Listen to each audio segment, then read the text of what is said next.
Committee. My name is Councillor Barbara Blake. I'm the chair of this committee.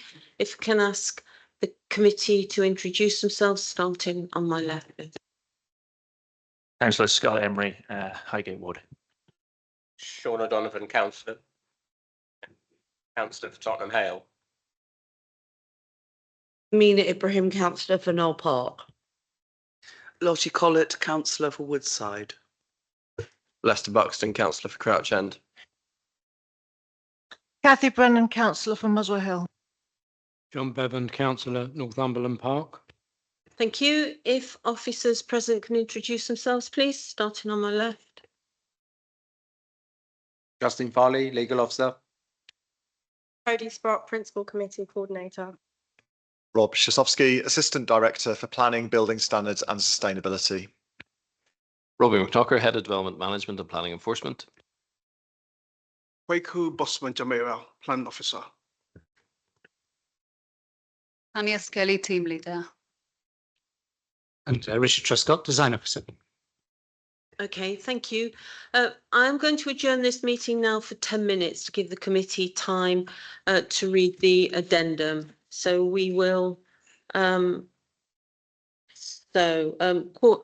slightly over 10 minutes then, so 7:15.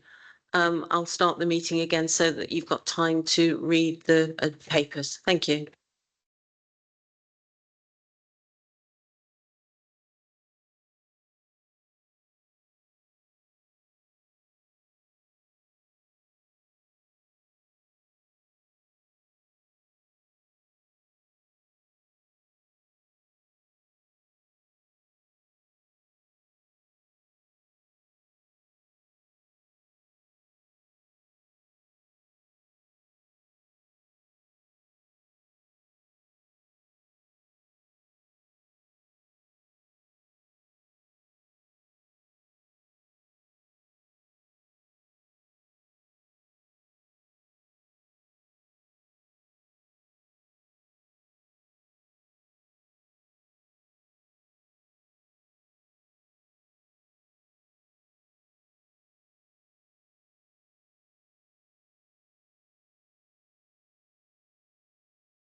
Okay, everyone, I'm opening up the meeting again. So I'm on item 1, which is filming at meetings.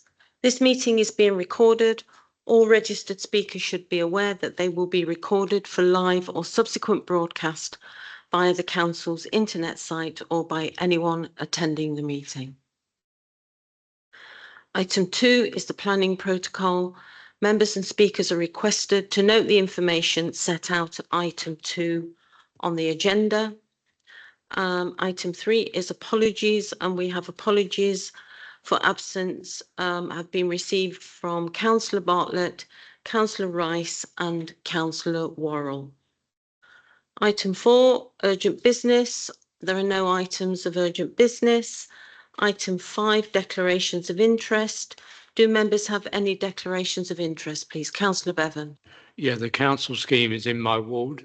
I think I may have made some comments, but just observations that won't input in my advanced decision before this meeting. So I'm satisfied I can be independent at this meeting. Thank you, Councillor Bevan. Councillor O'Donovan. I'm the councillor for Tottenham Hale, and I have known about this, but I will approach this matter with an open mind. Thank you, Councillor O'Donovan. So we are on to item 10, which is the minutes, to approve the minutes of the meetings held on the 1st of August and the 9th of September. Are they approved? Councillor Bevan. Yeah, if I can just ask for some clarification.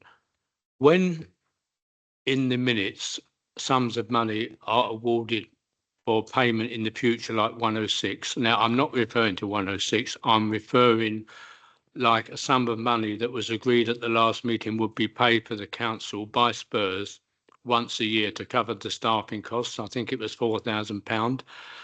My understanding was that would be an index linked sum. So as the staff costs increased every year, say by 5%, that 4,000 would automatically be increased. That's not mentioned in the minutes. Can I get some clarification on that?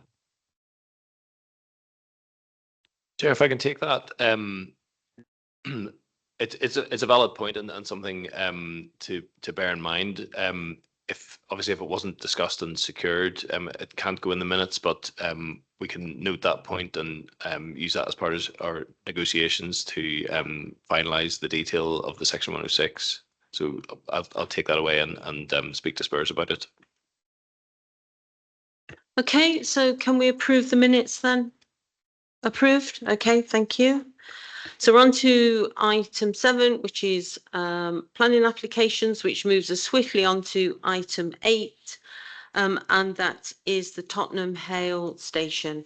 It is in the pack at pages 13 to 104. I won't read out the proposal because that's in the pack.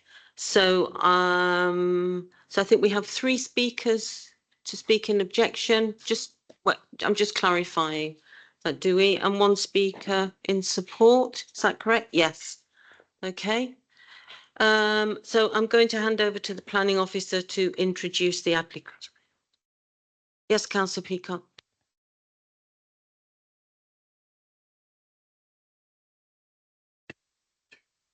It's 2 plus yourself. Yeah.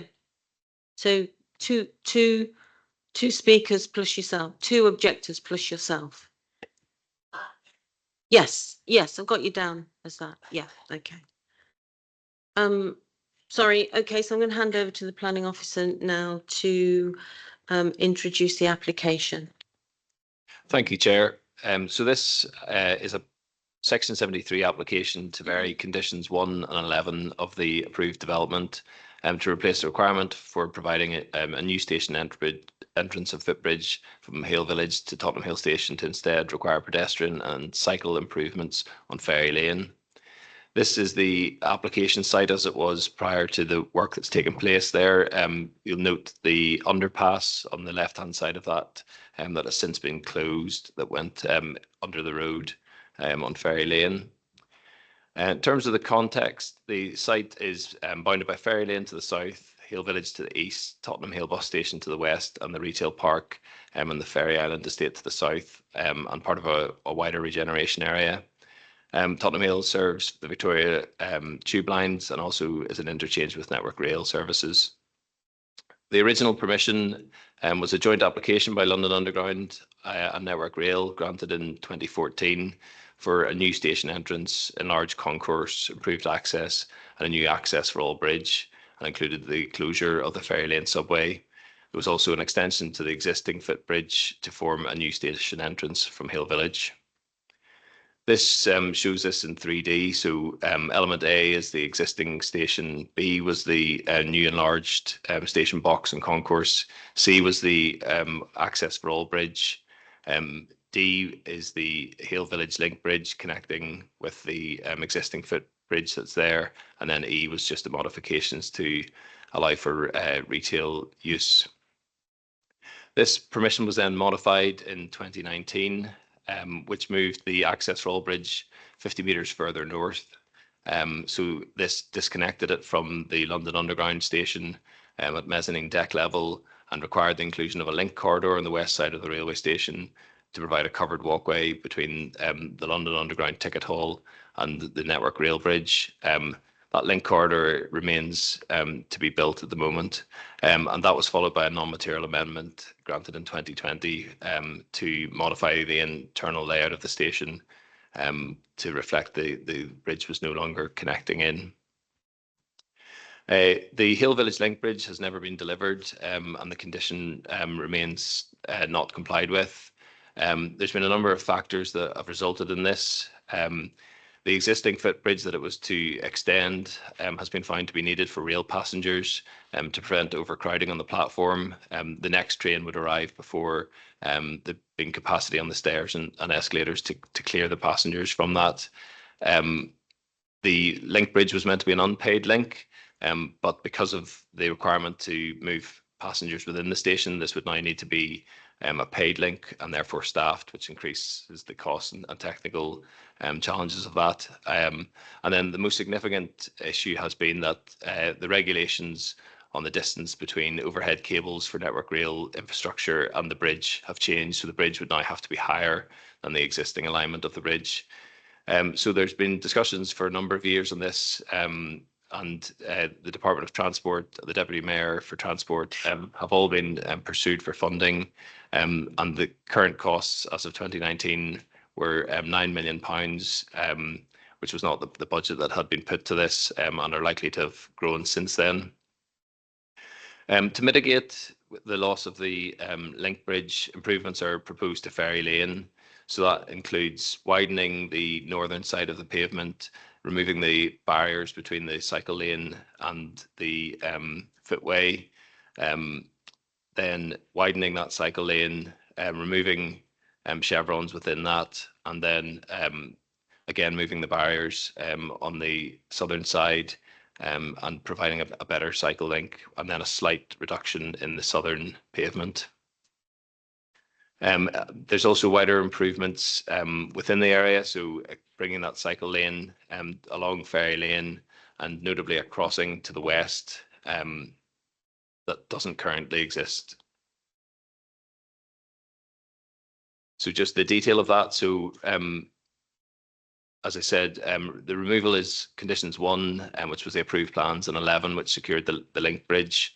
That means that the permission no longer has that condition to provide the Hale Village link bridge, and the improvements to Ferry Lane through the Section 278 agreement are removing the 0.75 metre wide hatching in the middle of the road, changing the 2 traffic lanes to 3.5 metres, 2 segregated cycle lanes, moving east-west, and a floating bus stop further east, upgrading the existing pedestrian crossing southwest of the bus station to Toucan Crossing, and providing a new pedestrian crossing west of the Ferry Lane Bridge. There'll also be street art and wayfinding improvements around the station.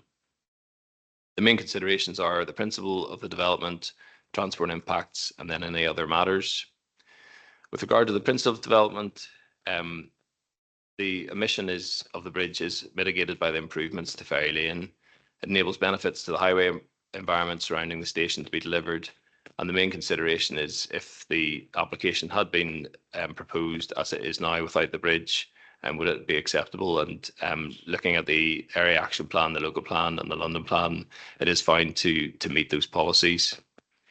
In terms of the transport impacts, there's no significant impact on journey times for those from the northeast. The additional signalised pedestrian crossing will reduce walking distance to the station from the southeast. The improvements in the cycle and pedestrian infrastructure are positive. The pedestrian comfort levels on the bridge will be improved, and the modelling has indicated that the removal of the bridge will not compromise access or safety at the station in peak times, including on Spurs match days. And TfL have noted their commitment to collaborate with stakeholders to enhance east-west connections in future. In terms of other matters, all the other matters that were considered in the original planning application have either been constructed or are not impacted by the proposed changes. So the summary is that while the loss of the provision for the dedicated pedestrian bridge for users east of the station is recognised, considering all the details of the case, this is acceptable on balance. The highway works will provide holistic benefits along Ferry Lane, improving access to and from Tottenham Hale Station for cyclists and pedestrians, and subject to the recommended planning conditions and 278 agreement, the proposed scheme is acceptable on its own merits when considered against the development plan and all other material considerations. Thank you. Okay, thank you. So does the committee have any questions, please, or points of clarification? So Councillor Brennan. I'm looking at your enhanced pedestrian cycle way. On paper, I would have slight concerns about the cyclists sort of impacting on the pedestrians, like especially if they were overtaking or something. You know, if you had one slow cyclist and one fast cyclist every now and then. So can you just explain how you could avoid cyclists just going onto the pedestrian area when there's no barrier at all? How we're going to protect the pedestrians? Thank you. Chair, I'll just bring in Maurice from the transportation team to clarify that point. Yeah, sure. Good afternoon, Chair. Maurice Richards, Head of Transport and Travel. So, Councillor, in response to that, there will be a lip which and difference in materials delineate what is the cycleway from the footway. I know, as in anything in terms of the design, you can say, well, what will stop the cyclists from using it? But I think in terms of the current standards, it will meet the standards in terms of highways design, and it will be subject to a stage 1, stage 2, and stage 3 road safety audit to make sure it's safe. I think in terms of design of cycleway like this, it's a common principle throughout London in terms of having the minimum cycleway width, a footway width, and also some delineation between what is the footway and the cycleway. Councillor Donovan. Thank you. First, in relation to the slide 3 from the end, you said yeah, the one that says compromise. Oh yeah, it says compromise use and access. You said compromise safety. Oh, it won't compromise safety. It may just have been a misstep, but is there data to show that it won't compromise safety?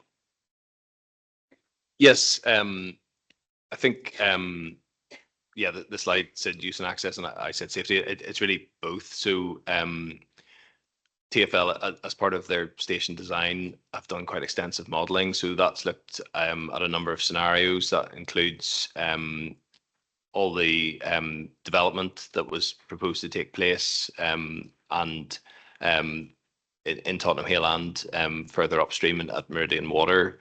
It also has looked at peak passenger loads on Spurs match days and all at pre-COVID levels for those peak flows. The Access for All bridge was moved and the existing bridge retained to ensure there was capacity. So there has been quite extensive modelling and it has looked at all the factors that could impact on capacity and really for example, on Spurs match days, this link bridge would have been closed. So we know that it's not creating any safety issues. And we know that the peak passenger levels have been looked at very closely. So we're satisfied that there's no issues around that. Councillor. In terms of of the bridge, I know there were two difficulties that was quoted. One was the regulations that came in related to the space between the electrical wires and the bridge, which I think came in 2017. So there was 3 years between the original granting in 2014 and 2017 where the bridge could have been built. But I understand that it is possible to build a bridge, although it's obviously at a higher cost. Is that right? Sorry. The other question was related to the bridge itself. I think the other problem was it said that there would be revenue problems if it was an accessible bridge, which was obviously the original planning. If it's not an accessible bridge, but just an access for paying customers, that would mean that the pressure on the pedestrian ferry lane bridge would be reduced. I mean, has there been consideration to making it just a bridge for paying customers, which would take away the revenue question that was raised? In terms of the mitigation and the changes, and I understand this is very difficult because you have got a rock and a hard place. You've got two sides to the bridge, and the road where the buses and the cars, I think the minimum that space there can be is 3.5, which I think that's the figure that you've given. I think looking at it first, it was whether or not we could reduce that, but it looks as though we can't reduce it down from 3.5 either way, which is 7 meters altogether. But then if you look at the mix of cyclists and pedestrians, I was surprised that on one side, on the retail park, the actual space for pedestrians has been reduced. The other side, it has been slightly raised, not by much, but from 2.08 to 2.5 meters, whereas the cycle paths have both been increased to 1.5 meters. So I suppose I'm asking about that mixture between cyclists and pedestrians. Obviously, as councillors, we want the safety of everyone, the drivers, the bus passengers, the cyclists and the pedestrians. But if you think just in terms of the pedestrians, there's not only a crowd of people going, there's just people who are disabled. I'll finish very quickly. People in wheelchairs, people with buggies, and it is very busy at most times of the day. When we went on a site visit with the planning committee on Friday, although it wasn't a peak time, we had to stand with our backs to the wall because even at that time, it is incredibly busy. So has the mixture between the cyclists and the pedestrians been looked at? Thank you. So just taking those in turn, in terms of your question on costs, you're correct really in what you're saying, that this is still feasible. Like any engineering operation, you can build anything really if you've got enough money. So the problem is that it's probably 4 times what it was expected to be now, and there's not been a budget put to that. So I'm sure the applicant will talk about their efforts to secure the funding and everything that they've done over a number of years. But the truth of it is that it's not that it's no longer feasible. It's just incredibly expensive compared to what was expected. And in terms of the paid and unpaid link, so the option to have a paid link was looked at, but the negative of that is that you have to man that, and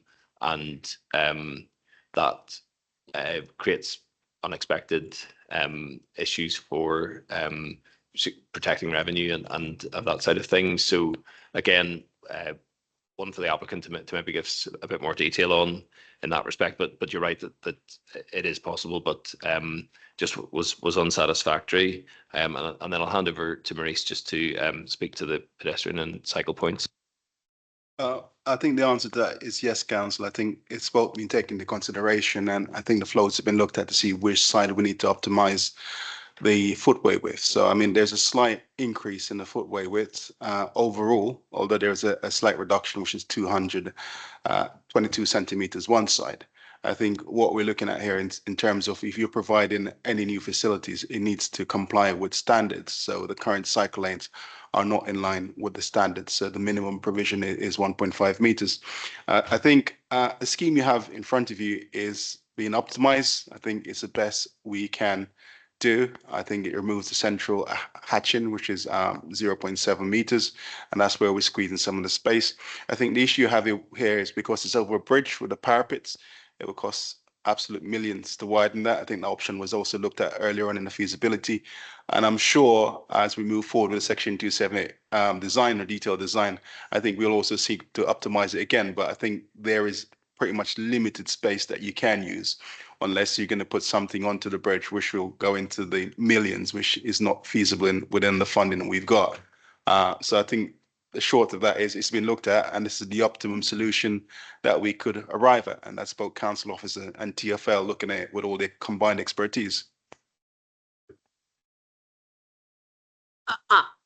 If, as long as it is a question, can we, our comments, can we put them into questions? Because it is difficult for the officers to answer if we just have comments. My Thank question you. is, sorry, Chair.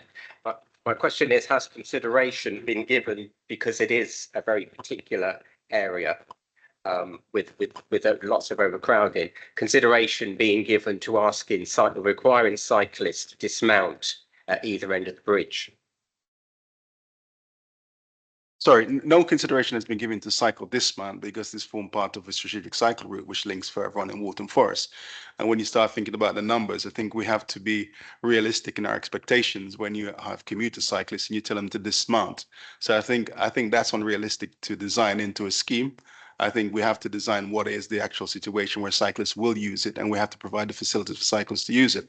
So I think if we were to design a scheme, and I think we're going outside the scope of this planning, which looks at increasing all the footways to the maximum width and providing nothing for cyclists, I think then you would say, why are we haven't provided for cyclists, and why are cyclists riding into pavement? Because then we'd reduce the carriageway width below the minimum, which to provide for cyclists and cars. So what you'll have is 7 meters carriageway width to provide for both cyclists and cars, and then you'll have a larger footways which should go up to 4 meters, but there will be no cycling facilities. And then what do you do at that point, considering you have cycle lanes further upstream in Waltham Forest and at the other end in Haringey? I think also over the length that you're requesting that it wouldn't be feasible in terms of the design, and it's not something that we look forward to because you haven't future-proofed the scheme. What you're doing is creating a problem by not designing for all the users. Thank you. Right, Councillor Ibrahim. Yeah. Mentioned a floating bus stop. Can I have a look at what that? Because my experience of floating bus stops is they're a bit of a menace for pedestrians and for bus stop users. Actually, I mean, so can I have a look at what it actually would look like and where it would be? Because that part of I find as a pedestrian and a public transport user that part of the borough, and actually part of, I go around London, it's one of the most difficult sections of roadway for pedestrians to navigate, and it can actually feel quite scary when you're there because you feel really close to the traffic, especially when you're, and obviously you've got traffic going in all different directions, you've got the buses coming out, and it's actually a really daunting experience. So putting a floating bus stop there, or where it would be, I would find quite a strange thing to do. So is it possible to see where it would be? Yes, so if you can see my cursor there, that is, so the bus stop is here with the cycle lane just wrapping around the back of that. So it is a reasonable distance from the bridge itself. You're a bit out of the kind of busiest part of the whole pedestrian environment. So what's floating about it? It's an interesting choice of name, but it's really that it's in an island between a cycle lane and a road, Yeah. I suppose. So Maybe I can't see it properly. yeah, I can't see it well enough. it probably is quite distorted. What page is it on in here? It page 60, is that right? No, sorry, hold on. Yeah, no, I've got it, yeah. So I don't, I know what they look like, I've had pretty bad experiences at the one on Eildon Road in Finsbury Park, so, and that was always quite a difficult bit of road to navigate, so I'm just thinking, my question is, has that been thought through because of the way traffic moves there and the narrowness of the road of the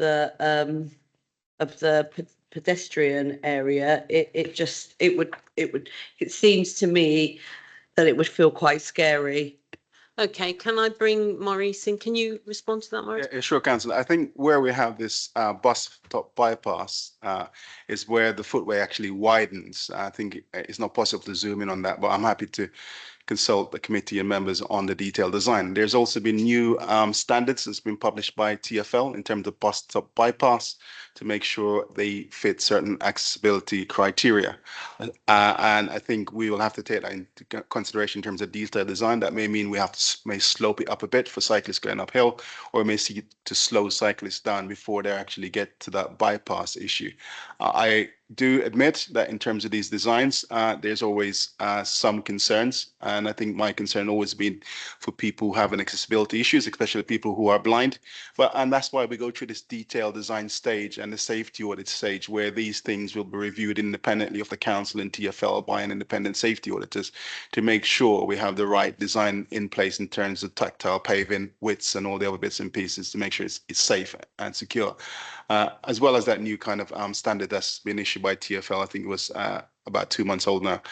This will all have to go through the network management team at TfL and the safety auditors. So you can rest assured that it will be designed correctly. And again, this is at the section where it's actually much wider. So you will have more space for that interaction between what is the bus stop bypass and the pavements either side to get to the bus stop. Just to note as well, at night, that area is quite dark, especially the bus stop on the other side of the road. If you're waiting for the 123 or 230, unless you come out right into the road because of the overhang from the trees, unless you come out, the bus will just whiz past. And also because there isn't a lot of footfall on that stretch of at that time of night, it can actually be quite scary for, you know, women on their own, etc. So I can see that, you know, that part of it, that's kind of a little bit further down, but more towards Haringey, that part isn't particularly well lit either. So having a floating bus stop where people aren't actually as aware of their environment, I can see it being a problem. Again, lighting will have to be part of any detailed design. And that's something that's also considered by the safety auditor in terms of lighting. And I think as you've raised this as an issue, we'll make sure that we give more attention to that detailed design of the bus stop bypass, as well as the lighting as part of the detailed design and the safety audit. But all these things are normally picked up by an independent safety auditor. Okay, thank you. Thank you very much. So can we have the objectors? Can the objectors come forward, please? Sit at the table.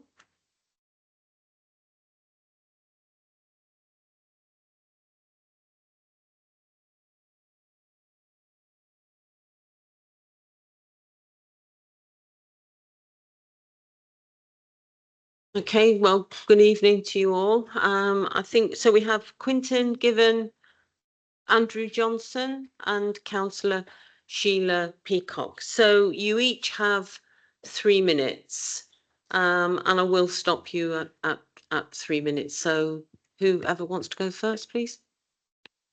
Okay, thank you, councillors. Thank you, Chair. My name's Quentin Given. I'm here on here tonight on behalf of the Ferry Lane Action Group, which is the recognised residents association for the Ferry Lane estate, which is adjacent to the road we're talking about. We welcome the proposal for the new crossing and the widening of the footway on the north side of the road to reduce congestion, although it's not as good as the bridge would have been.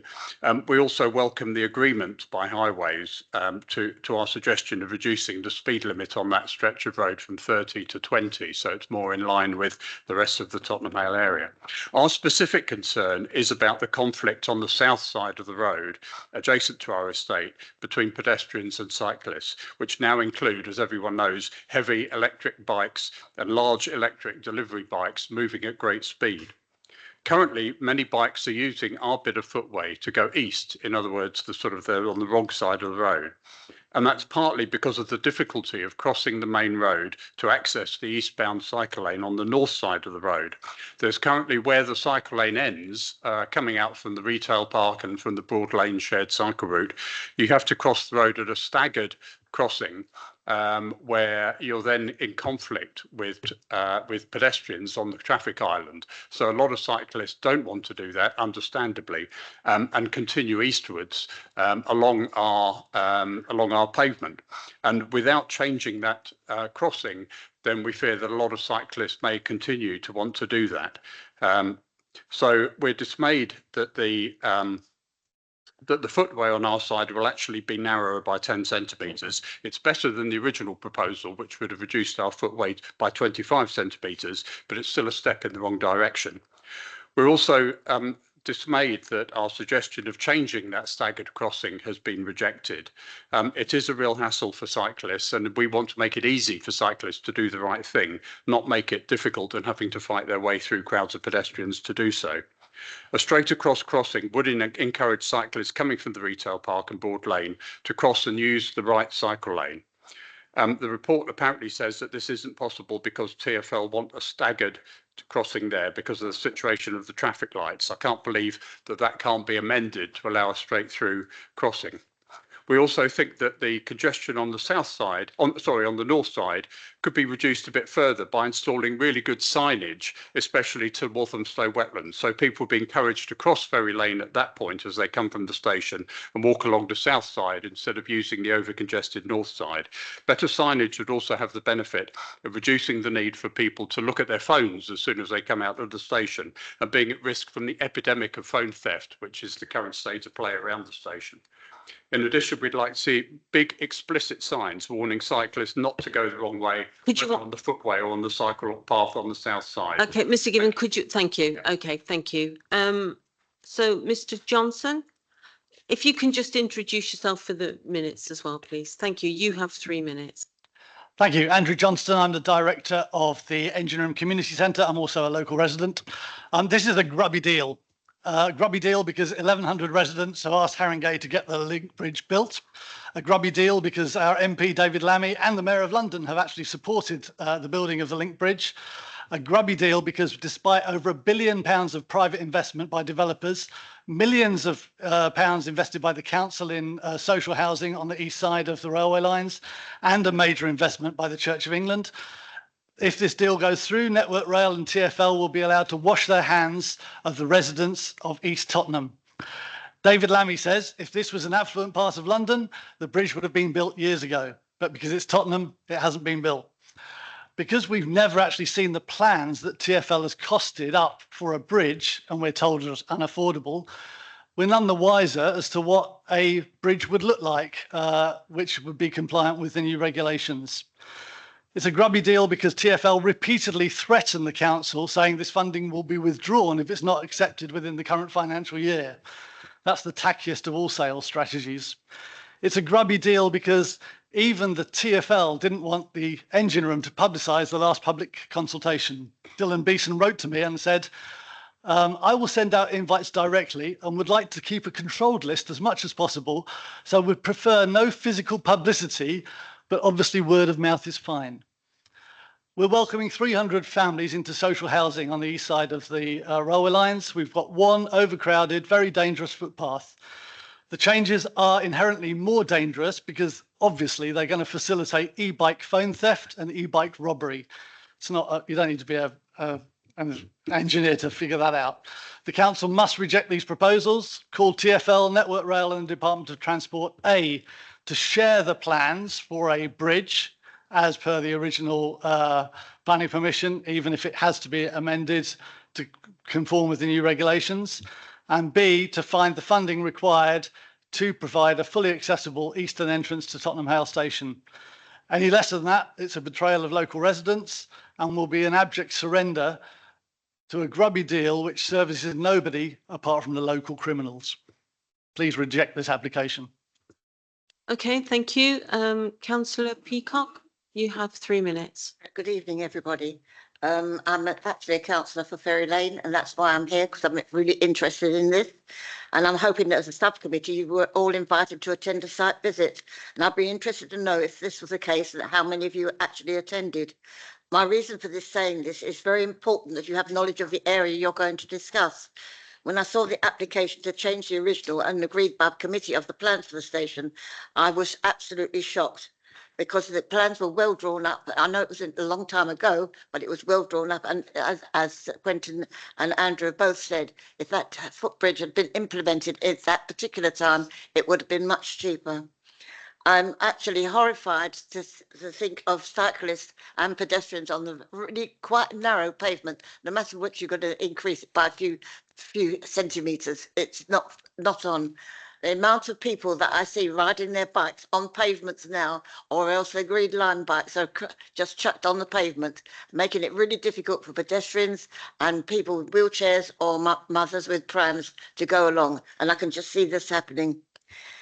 The original plans contained a new entrance to the station facing the Hale village and a footbridge. And as we've both all spoken about this footbridge, can I say to councillors, can I point out to you that officers can make recommendations as to you agreeing this application, but you don't have to agree with it. You can actually not agree with it. And I recommend that you move reference back of this application and get all relevant documents so you can make reasoned decisions which will help all the residents in the area. And if you've not been to the area, can I please appeal to you to actually go there, because it's horrifying. I drive quite a lot of the time to Ferry Lane as a very interested councillor in the estate, and I can tell you that it's not good. It's absolutely not good.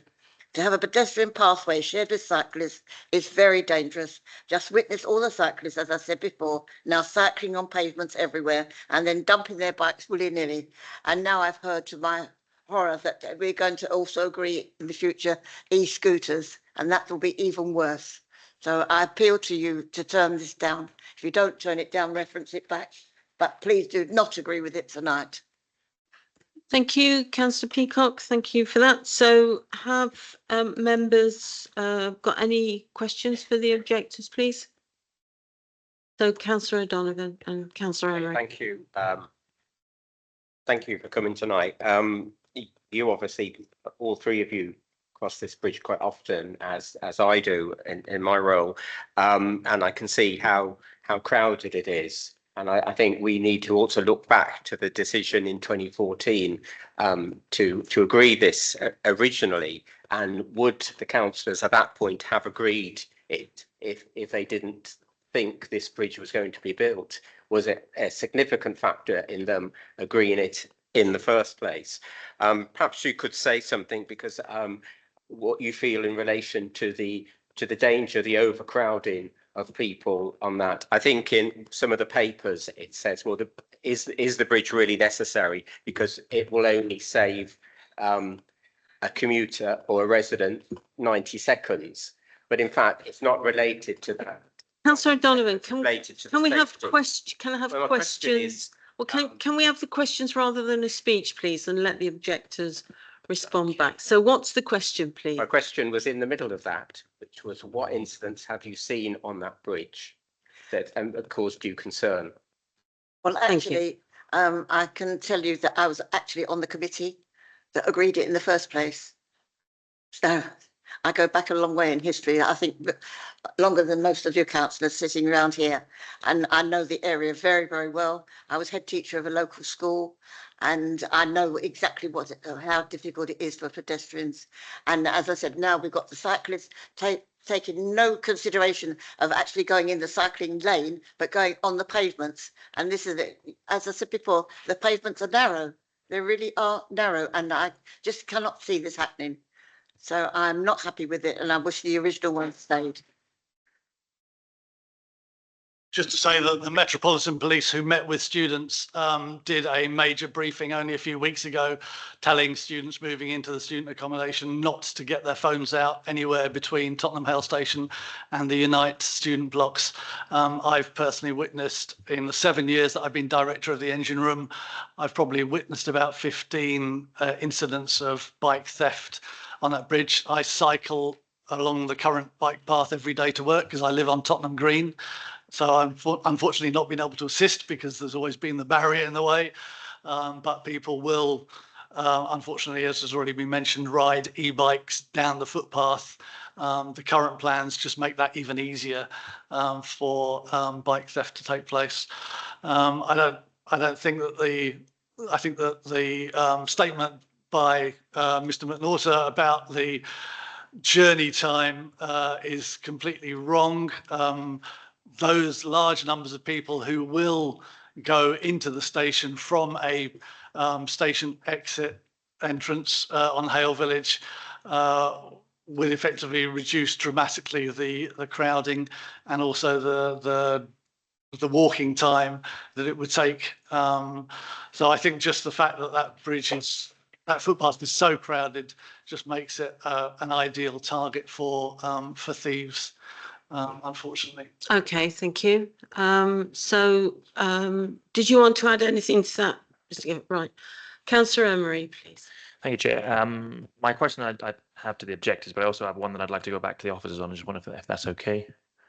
Following on from what was said by some of the objectors. First of all, though, Mr. Johnston, is it? Yeah, just going back to what you said about Dylan Beeson. Just want to circle back in terms of what was his response or what was your response to what he said? And then how did that actually resolve itself in terms of the meeting? Well, I'm a service provider, so I didn't respond because basically we're providing a venue, and so we take instruction. But I think it's informative for this committee to know that TfL did not want members of the public to be informed about a public consultation about this latest plan. And as I understand it, I wasn't personally in the country at the time, but as I understand it, only a very small number of people attended that meeting. So I think that again is part of our concern that the local population have not been engaged in this process at all. Thanks for that. My question going back to officers is to do with the cycle path itself. So obviously the reasoning for that little lip that you've got going there, I'm guessing is mainly to do with cleaning and maintenance, because obviously it makes it easier to do it. Otherwise, why not have it on a drop curve? Drop curbs are always tricky in terms of the visually impaired and also for trip hazards. So I think when you design them, you normally try and use materials. I think materials with a lip is the standard way. I think normally you do. I think if you think back to an old design for Friendsburg Park, you've seen the one in Friendsburg Park and Stroke Green Road, where there's a slight difference and the bollards, I think it does cause some issues sometimes for people who are visually impaired, and it also causes some issue in terms of slips and falls. So I think we have to refer to what is the latest design standards, and I defer to the engineer in terms of the design, and this is what they've put forward for it, which will meet the safety audit tests. Okay, thank you. Councillor Ibrahim, questions, please. Yeah, mine's just a simple question because obviously, as I raised it earlier, with the officers, one of my bugbears is floating bus stops, and I just was interested in your views on that and what you think the impacts would be. You know, I mean, I don't want to speak for residents, but do you think it will be an issue, or would you welcome it? Again, I'm a cyclist, so I know I cycle regularly up to Epping Forest, so I know the inherent danger. I think mention has been made of the Mayor's review about the safety of these floating bus stops. I don't know if it was Councillor who it was made the point, but it is true that this floating bus stop is towards Millmead Road, which is not on the narrowest section of the footpath. Nevertheless, there are a number of disabled wheelchair users that I know that would be using that bus stop, and it's a downhill going towards Waltham Forest. I myself cycle at probably an excessive speed towards those traffic lights. So a bus arrives, somebody's getting off it, somebody's coming down that hill at speed. You don't need to imagine what the result is. Yeah. Okay, thank you. So are there any more, Councillor Bevan? Yeah, so if the scheme achieves some improvement, will in a few years, with the increasing population and the increasing use of that station, which I anticipate will be great, will it actually invalidate the improvements that will be there for only a short time until it's back to a really bad situation again? I don't think the improvements are improvements. I mean, 30 centimetres on a footpath is not an improvement to my mind. I mean, we haven't yet had the families, the 300 families moving into Hale Wharf, and it's already absolutely jam-packed for most of the day, to be honest. I go up and down that path, you know, all times of day, not night usually, and it's always busy, and that's before the new social housing has come on stream on Hale Wharf. So, you know, I really do worry about what the future holds. Can I just add something, please? You know that it's not only an underground station, it's an overground station, and a fast train going to Stansted. So there's a lot of people coming with their suitcases and getting off of buses and getting off of whatever to go to the station.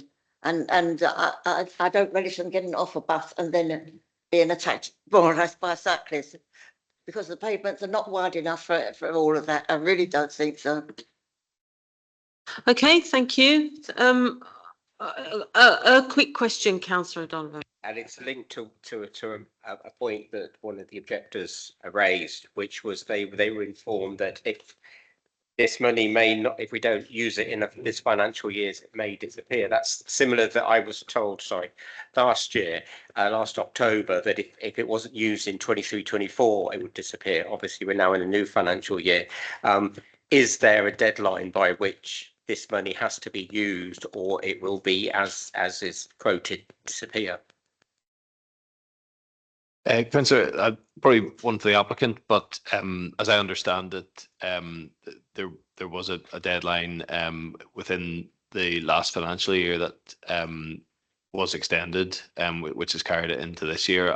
I'm not sure whether that can be done again or not. There was some very high level discussions that enabled that to happen.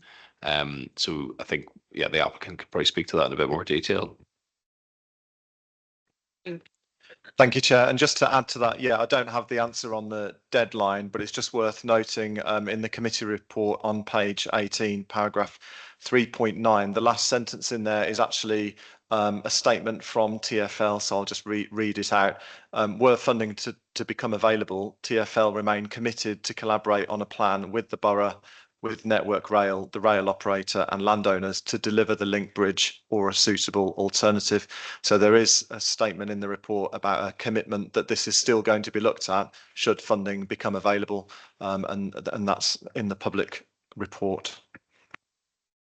Right, thank you for that clarification. Okay, right. Thank you very much to yourselves, your good selves. If you wouldn't mind just sitting back in the chairs, and I'll bring the applicant, which is TfL, Transport for London. Okay.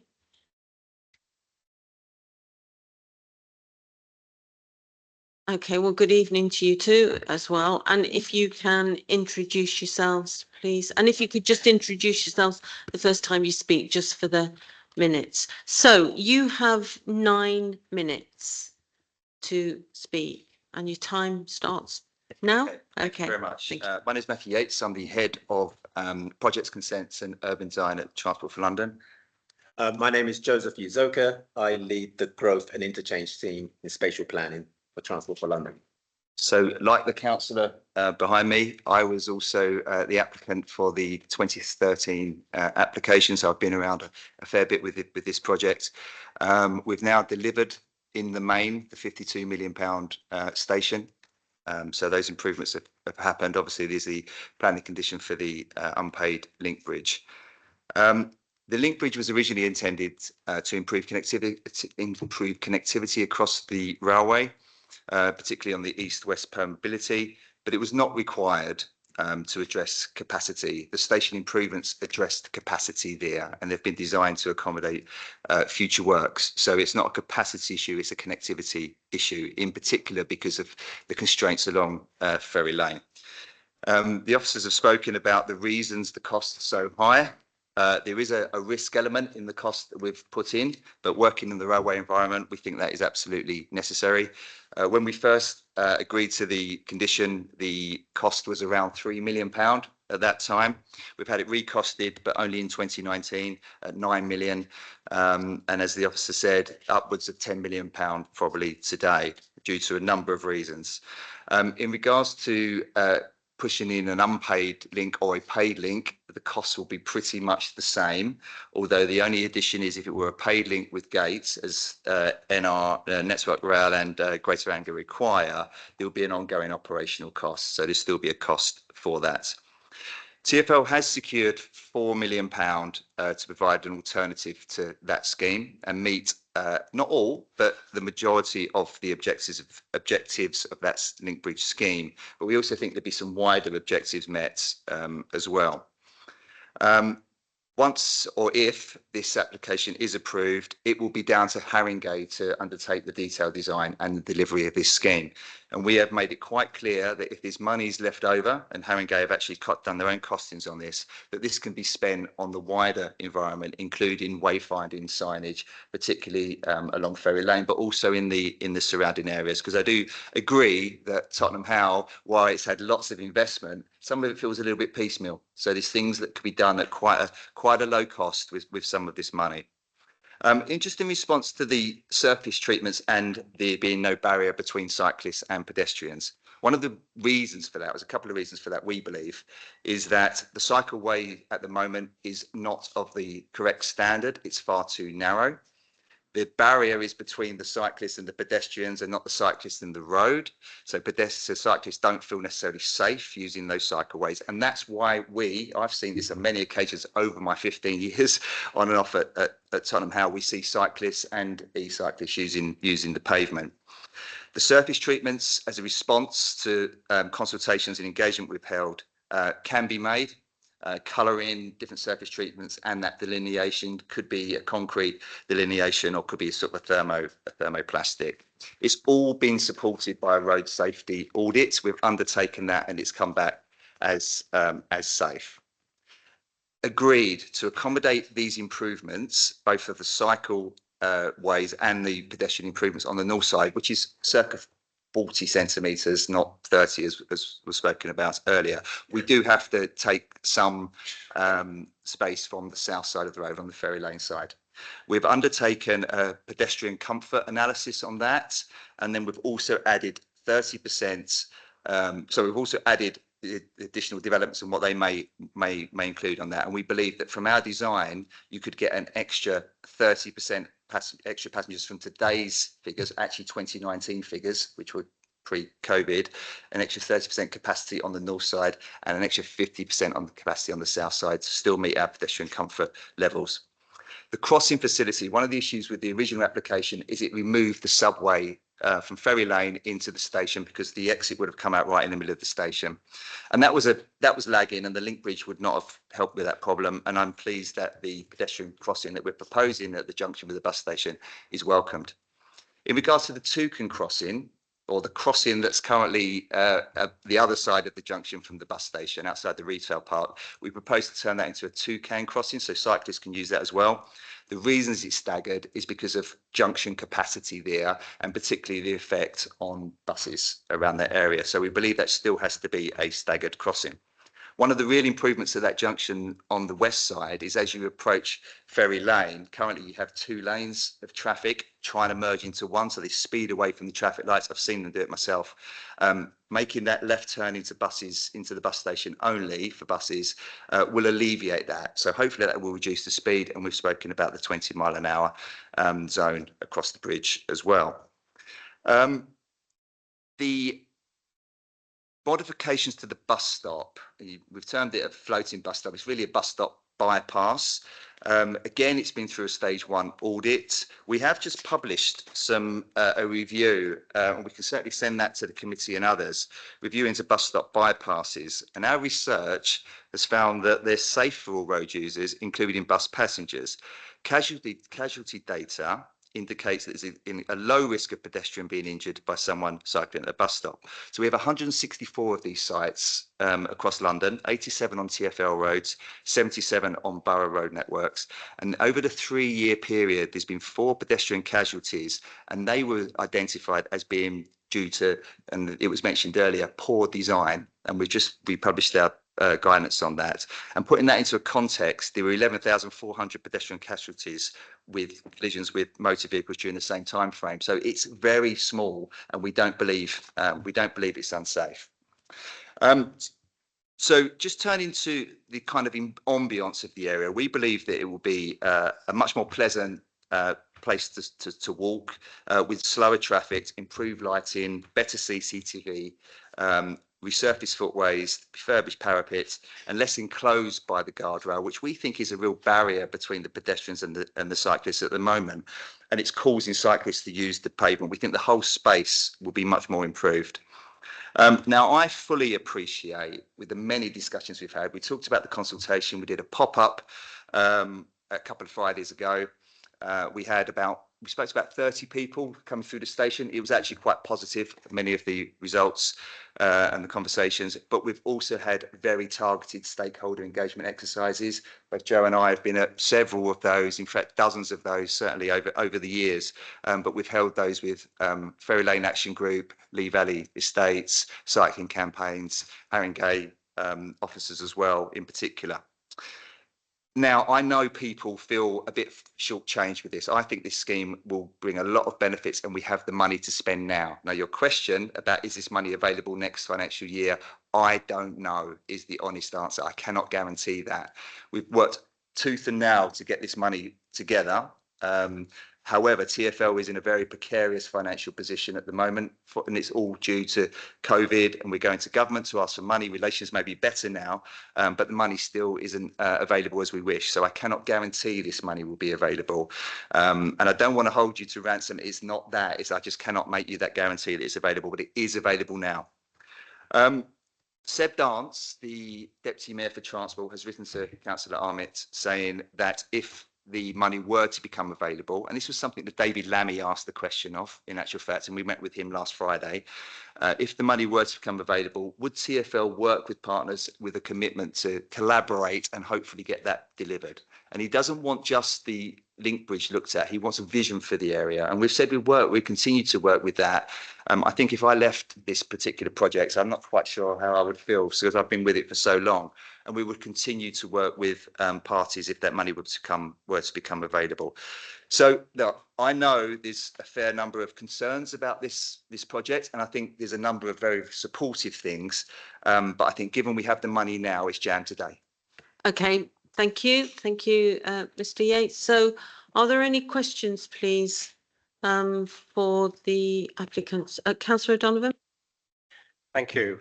Thanks for your presentation. And I think I was at the consultation meeting last October 23, and at that time there were a lot of concerns in relation to it. I mean, would you agree that maybe we're in a bit of an impossible situation here, that we wouldn't want to vote in favour of Transport for London losing or not anymore having a commitment to building that bridge? On the other hand, we wouldn't want to vote against these improvements, which are much needed, and we do have to think about the safety of both cyclists and pedestrians. I mean, I do think it does come back to the 2014 that we that was voted in favour because this was a particular mitigation. Now, obviously, the station has been built. We're going to ask you to rebuild the station or remodel the station, but maybe it would have been asked to be rebuilt in a different way if we'd known about this. So we are, I think, in a very difficult situation now. And do you feel that this £4 million spent on these improvements, will they really make a significant difference to the well-being and safety of both pedestrians and cyclists in that area? Thank you. On that last point, yes, is the honest truth. What I find with complicated schemes and lots of things going on in the area is that sometimes by trying to do the bigger things, you lose sight of the smaller things. So there's lots of talk and there's lots of vision statements and there's lots of plans, but there isn't things that are necessarily happening. Now, we proposed our application in 2013 and approved in 2014 for an improved station. We weren't looking, we're not developers as such. We have a development arm, but we're not developers as such. We wanted to make improvements to that station. So I can't answer for the councillors at the time, but this was a very good scheme. We spent £52 million on some real improvements to the station, which I believe looks an awful lot better. When you say you're in an impossible situation, we're not precluding, as Robbie mentioned earlier, we're not precluding a link bridge or something bigger in the future. And we've got enough people on our backs, to be quite frank, to make sure that happens. So we've got the leader of the council that's pressing us. We've got David Lammy. I've been quite impressed. I've been able to have a meeting with the Foreign Secretary, given all what's going on, several times during this project. I've met with 3 government ministers prior to that from the Conservatives. There's a lot of pressure on this area, some real good support. So I think there's some real improvements now, and I would say let's take that opportunity to deliver them now. Okay, thank you. Councillor Ibrahim. Questions, please. Sorry. So would you not agree, and this is a question, that a promise is not the same as a planning condition? So would you not agree? Yeah, it is a question, Chair. And my other question was going to be, so you made a comment at the end, jam today, okay? Now, would you not agree that that does make it sound a little bit like the objector said, a bit of a grubby deal? I think that's a bit of a leading question, to be honest, but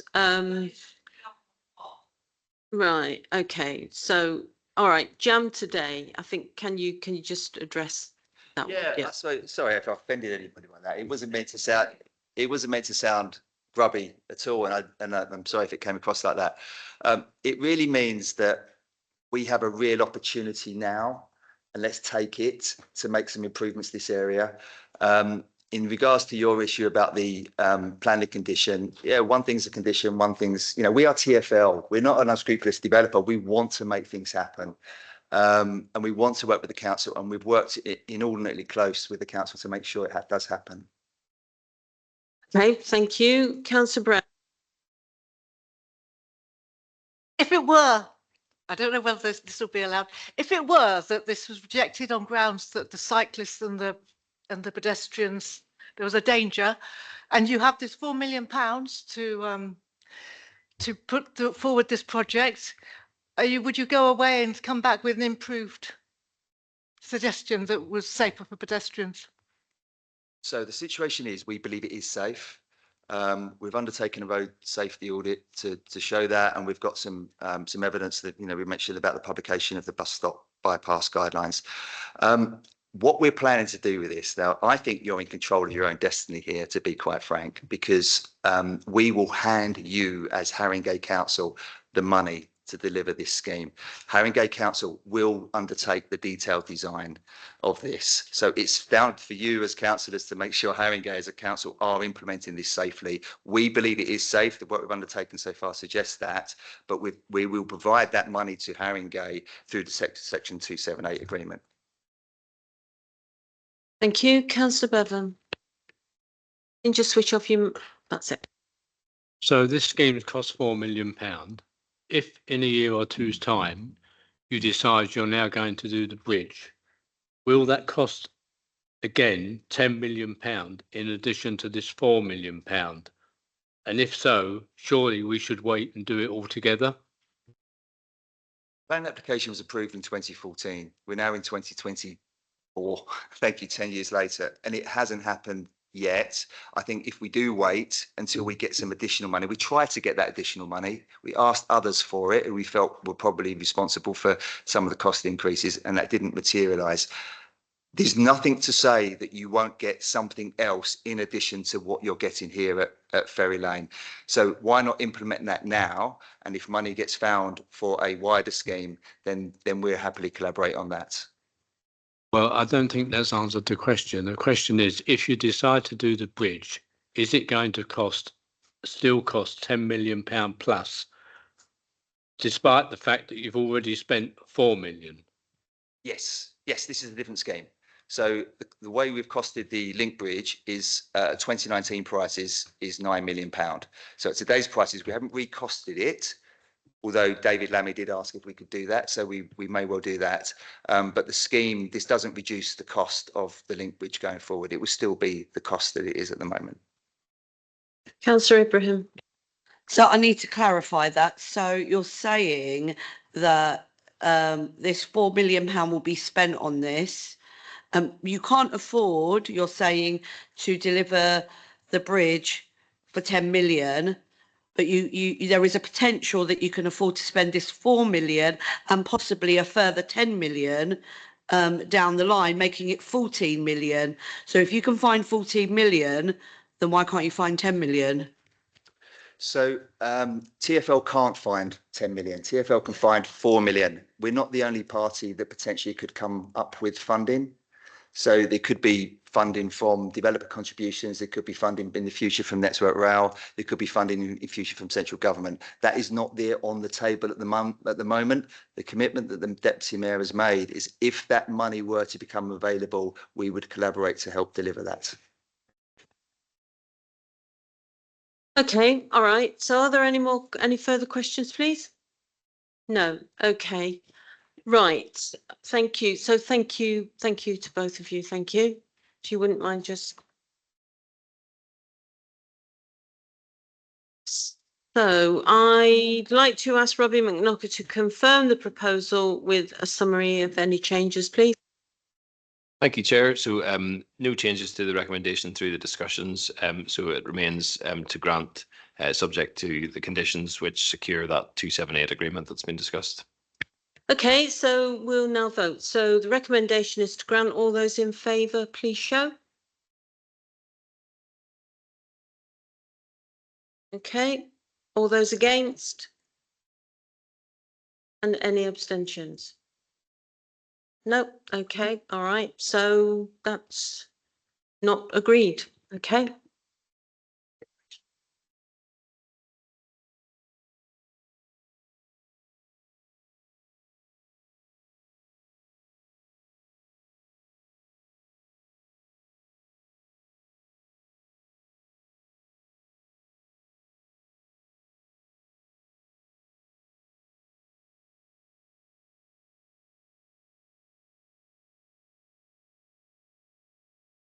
Sorry, just if you can just hold on a moment.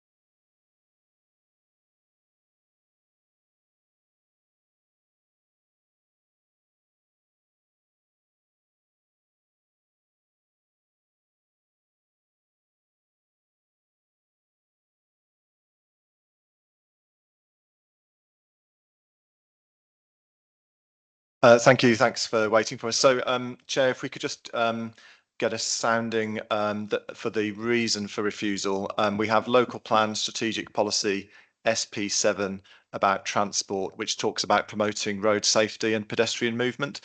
From hearing the debate, it sounds like that would be the policy that committee would like to use to refuse in this case. So I just want to, Chair, does that sound like an appropriate policy to use? Yes, I think so. We're in agreement with that. Okay. Oh, Maurice. Chair, may I suggest, and probably you need to get some legal advice on this. I think we have been through a stage 1 road safety audit, which is independent, which has said it is safe. So I think we would struggle as a planning authority to actually overrule an independent road safety audit. I mean, you can by all means. It's up to the committee to actually overturn this. But I think one of road safety is a tricky one to defend on appeal, because an independent road safety auditor has said it is safe. And even if we bring it back to a detailed design in a stage 2, they will say the same thing. But I mean, it's totally up to the committee to refuse. But I think the grounds to defend on road safety is a difficult one. Okay, thank you for that, Maurice, but we've voted, so I think we do now have to move on. Okay, all right, thank you. Thank you to everyone. And so we're now moving on to item 9, and that is Arundel Court and Baldwin Court, Lansdowne Road, and that's pages 105 to 168. I'm not going to read out the proposal. The recommendation is to grant. Do we have a speaker here who is speaking in objection? You, okay, I will call you forward at the appropriate time. So can I ask the planning officer please to introduce this application? Thank you. Thank you, Chair. Arundel Court and Baldwin Court, Lansdowne Road. Proposal is for redevelopment of existing car parking area to both Arundel Court and Baldwin to provide 30 units of residential flats over 4 blocks of 3 stories with associated amenity space. Include refuge storage, cycle storage, and reconfiguration of the existing car parking access of Lansdowne Road, provision of additional communal amenity space, new cycle facilities, and replacement of refuge storage facilities, and of course, enhance landscaping across Arundel and Baldwin.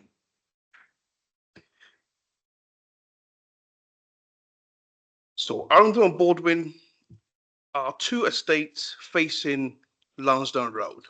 They are brick building of 3-story constructed in the 70s with associated car parking spaces, garages, and pram shed. This particular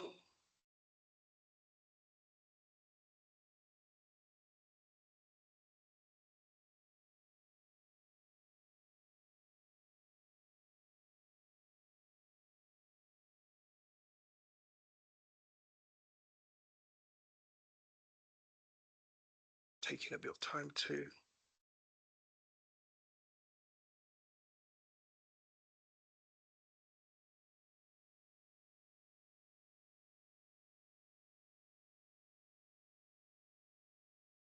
apologies, just trying to get the slides to flow. So, yeah.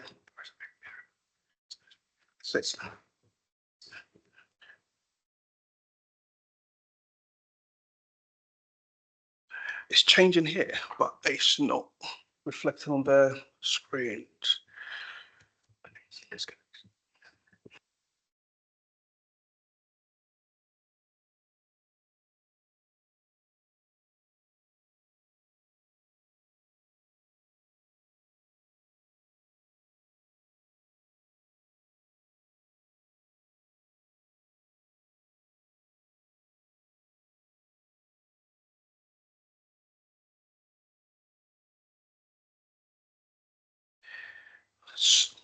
Apologies for this, yes. So Arundel Baldwin are 2 estates facing Lansdowne Road. They are brick built 3-story constructed in the 1970s with associated parking, garages, and pram shed. Yes, this plan actually just basically shows the dedicated parking spaces, the pram shed, and the garages. on a much wider surroundings. You've got Fish Court, which is to the east, which the council have basically granted a number of 5 family dwelling houses. Directly opposite is Ashdown Court, which has also provided 3 family dwelling houses. These are photographs from the surrounding area of Arundel and Baldwin. So here you got the main street on Lansdowne Road.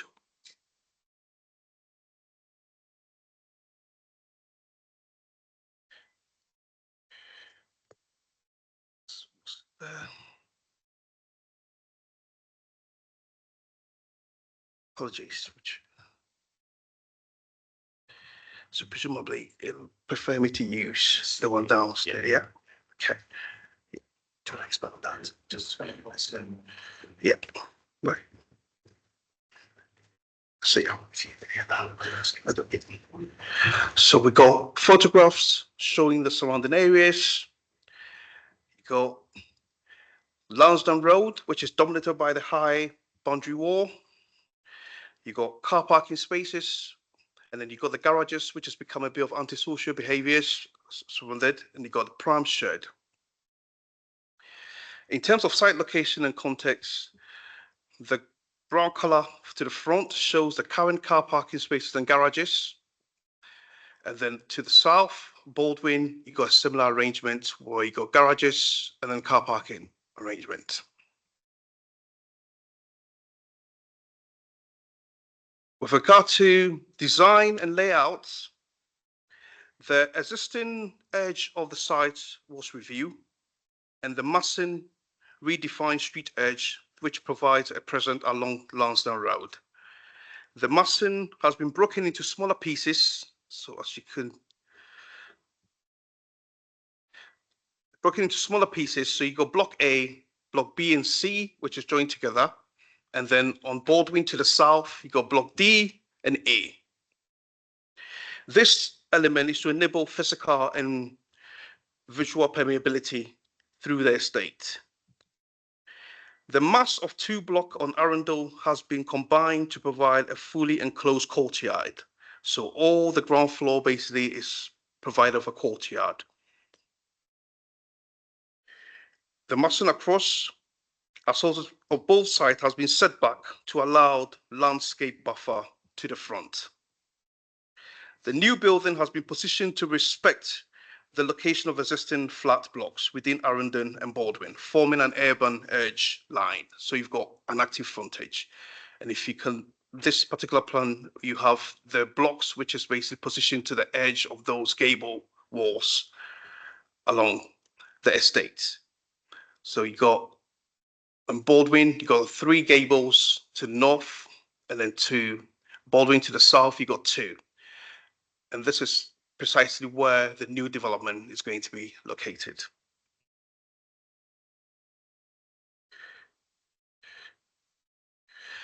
In terms of mix, in Arundel, we are providing 30 council rented homes comprising of 4 times 1 bed in Arundel, and then 14 2-beds, making a total of 18 homes.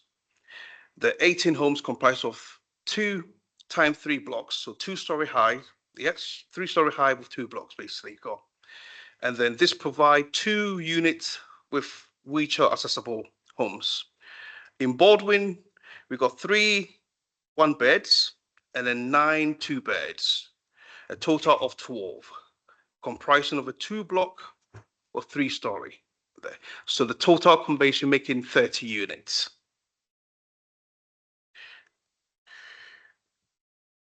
The new building has been a key to ensure that access road is well overlooked by the kitchen and living areas and living room windows to the new home, providing natural surveillance. On Baldwin, the existing access road will be relocated to a more central location.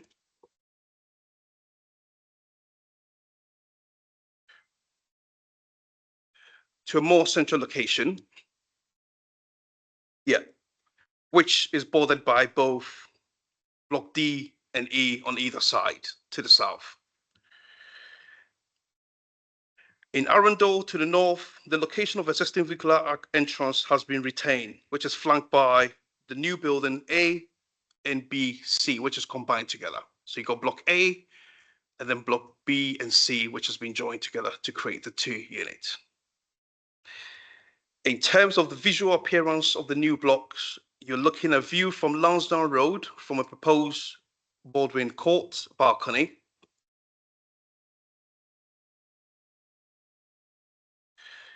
You got view from Baldwin Court to Arundel with a view proposed across the access route, which provide details of the building, the design. You got view from Arundel Court across Lansdowne Road.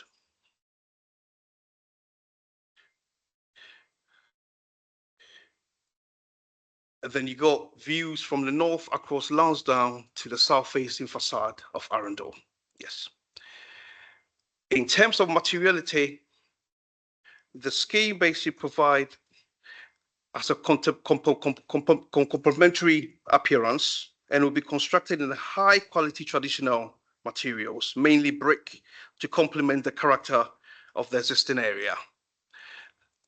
So here you've got the brick type, the palette of bricks, the brick soldering, the recessed windows, the balconies with much details in it, and of course the brise soleil which on the windows. This provides much more good quality materials for the site.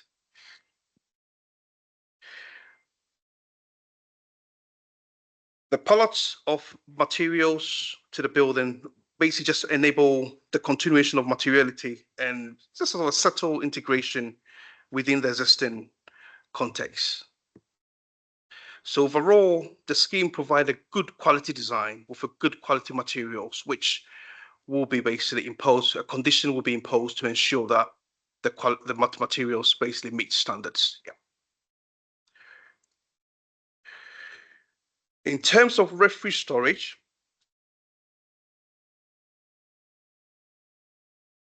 or perhaps yes, I'll look at impacts on amenities on the surrounding area before I come to this space. So yes, I think this plan here be much better. The proposed building has been designed carefully, positioned and designed to avoid adverse impact on neighbours. The new block are aligned with gable to the gable end of the existing adjacent building. The development has been separated from the existing residential properties within the estate. You're looking about 15 to 16 meters. The balconies are carefully positioned and face east and west and incorporate privacy screen to avoid any direct overlooking into the adjoining neighbors. Angle windows to habitable rooms have also been introduced to the rear of the building proposed, also to prevent direct overlooking. In addition, new and replacement trees will be planted along the rear boundary to provide some screening and further mitigate the impact on neighbors. The development will not cause unacceptable loss of privacy to those neighboring neighbors. In terms of daylight and sunlight, the applicant have submitted a detailed daylight sunlight. There are a number of high-level windows which I will show, which are on the flank wall of the existing blocks. These windows serve bathroom and kitchens. And in terms of daylight and sunlight, they are clearly they fall short of the standard, which is prescribed by the British standard. So there's slight impact on these. But in these sort of urban contexts, these are expected, especially in a very restrictive site like this. However, those windows are very small and half of them are mainly glazed, particularly the bedroom windows. And of course, they serve a non-habitable window. So on balance, though there's an impact, this is clear, so to strike a balance between us to provide a good quality accommodation and the impact on the neighbours. In terms of quality of accommodation, the proposal in terms of internal space meet all the London's plan standard. In terms of floor space, all the bedrooms have natural light in there. a large number of all the scheme provide dual aspect. There are other schemes that provide triple aspects in some cases. Floor to ceiling height.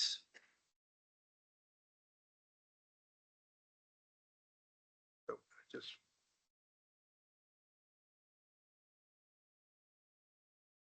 yes, yeah, that's the internal layout with dual aspect on most of them. You got triple aspect in particularly the first floor level here. Floor to ceiling height meets standards. The internal space are all site compliance. In fact, it provides a good standard of accommodation throughout the block. With regards to refuse storage,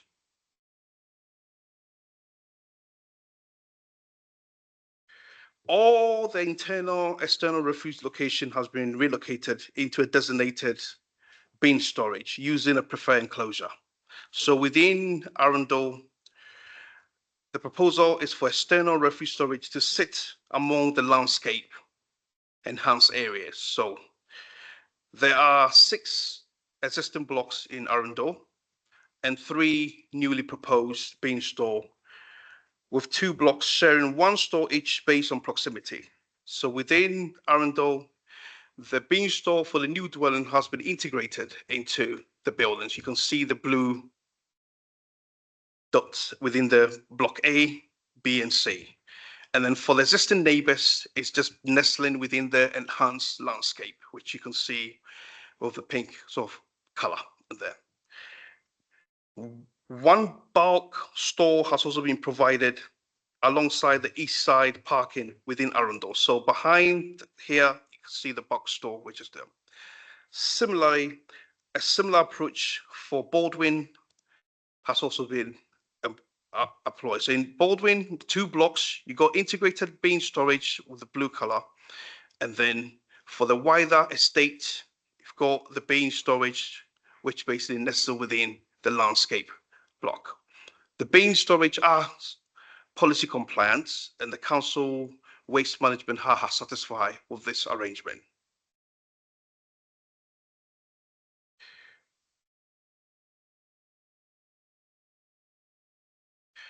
In relation to car parking spaces,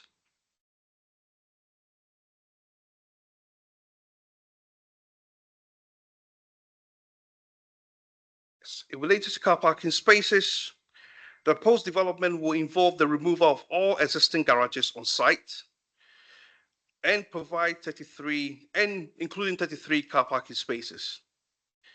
18 car parking spaces will be retained within a reconfigured parking courtyard and the 2 smaller parking area access off Lansdowne Road. The proposed new homes will be car-free, but provision will be made for wheelchair parking spaces to serve 2 wheelchair adopted dwellings within Arundel. So you've got the blue violet, which has got the wheelchair access, with the parking spaces in brown along the side, adjacent to block A, and then you've also got some on block at the end of block C, and of course reconfigured within the landscaping area. A similar also approach has been taken with Baldwin as well. In Baldwin, the development again will involve the removal of all existing garages on site and 17 car parking spaces. 13 car parking spaces will be retained within a new car parking courtyard. The proposed new home will be car-free.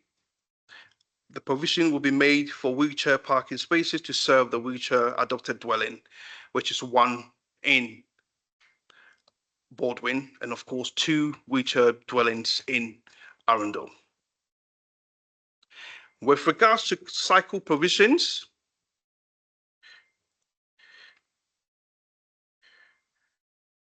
the proposal for Arundel will be provide fully enclosed cycle storage for both existing residents and the new residents. So in here, the orange color basically shows integrated cycle spaces within the blocks. And then for the wider estates, it's been basically incorporated within the landscape, which is surrounded. So you can see some on the edge and then others around. Another similar approach has been taken with Baldwin as well, where you've got integrated parking spaces within the block. And then for the wider estate, the parking storage basically has been incorporated within the landscape, really. With regard to sustainability,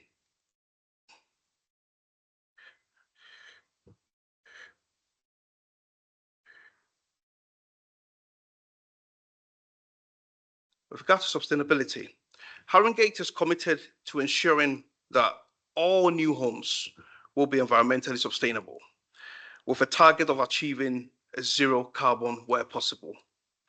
This particular scheme should achieve a site-wide reduction of 78% carbon monoxide emission on site, which is really good figure. The scheme has also adopted a fabric-first approach in meeting London Plan carbon target, primarily from passive measures such as simplify building forms, increase level of installation, and then optimize window proportions, which you can see perhaps when we have a look at their photos when I come back to. A passive design strategy has also been adopted, with all new dwellings being dual aspect to allow for cross ventilation and also to avoid overheating during the summertime. We have on the roof, air source heat pump have been proposed by the energy consultant to provide heat for the space heating and domestic hot water for all the proposed dwelling. The heat pump is located within the roof of the flat of the block, which is accessed from the second floor. On-site renewable energy by using PV panels has also been proposed. You can see them on the roof as well. And of course, if I move to some of the visuals, because of the parapet wall, these air source heat pump and the solar panels will not be really visible from the street. It will be screened off by the parapet wall.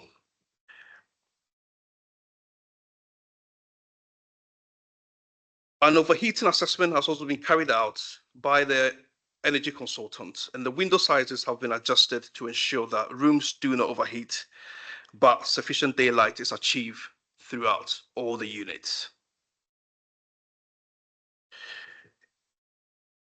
And I think the joy of this scheme really is the comprehensive landscaping around the development and the significant enhancement of the existing landscape, both Arundel. Here we've got the proposed landscaping and play area for Arundel Court. As part of these proposals, the existing courtyard will be improved, car parking space reconfigured to create an attractive communal area for residents. Other external communal green spaces across Arundel will also be improved with a new landscaping and new tree planting. An additional play area and a new cycle storage for benefit of existing residents and also to enhance local diversity. So you got your own growing your veg to the rear and comprehensive landscaping around the whole estate. A similar approach has been taken with Baldwin as well. The existing car courtyard will be improved. The car parking space reconfigured to create attractive communal area. Existing green spaces at the front will be enhanced with new planting of a new community orchard planter and refuge storage. Other existing communal spaces across Baldwin Court will also be improved with new landscaping and tree planting. And a play area, cycle storage for the benefit of existing residents and also to enhance local diversity. In summary, the development will be of a high quality design which respond appropriately to the support and supported by QRP. The proposed development is a mix of high quality residential accommodation, including 1 and 2 beds. The development proposed a total of 30 new homes, all of which will be council rent homes for social rent. And the development delivers a significant increase in affordable homes for the council tenants. in accordance with the London Plan. The proposal also provides a comprehensive hard and soft landscaping scheme and extensive public realm landscape improvement to the wider estate. The development also proposed a sustainable form of development which will suitably minimize carbon emission, and the proposal achieve a site-wide reduction of 78% of carbon dioxide emission on site. The quality of accommodation is acceptable and meet, or in some cases exceed, the London Plan standard. All the flats have amenity space in the form of balconies, and the ground floor properties basically with courtyards. The proposal has been designed to avoid any significant impact on the amenities of the neighbours in terms of loss of light, daylight and outlook, or privacy, and in terms of noise and light and pollution. The existing area will be reconfigured and enhanced, and the proposed development makes a provision of 3 blue barges accessible parking space within the scheme. So in conclusion, I'll urge members to support this scheme, which strike the right balance between the aspiration of the council to deliver a good quality homes for its residents at a council rent with minimum impact on the surrounding areas or surrounding occupiers. Thank you, Chair. Thank you, Kwame. Thank you very much for that. So, do members have any questions or points of clarification? Councillor Bevan. Yeah, just a couple of clarifications. So am I correct to say there are no single aspect units in this development? Are the kitchens all kitchen diner? And the bulk waste storage, I know you talked about bulk waste, but on estates, residents bring large lumps of furniture, too big for the big bins. They leave them in an area and the estate service officer puts them in a bulk storage area out of sight. Is such a facility being applied on this estate, or will it all be left laying there basically?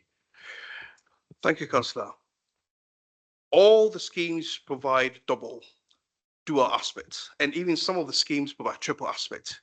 In this case, the kitchen provide both dining and kitchen area for the scheme, and then the bulk store is provided on both across Arundel and Baldwin together. Yes. So overall, it provides quite a good quality standard of accommodation in terms of light from all 3 aspects and double aspects as well. Thank you.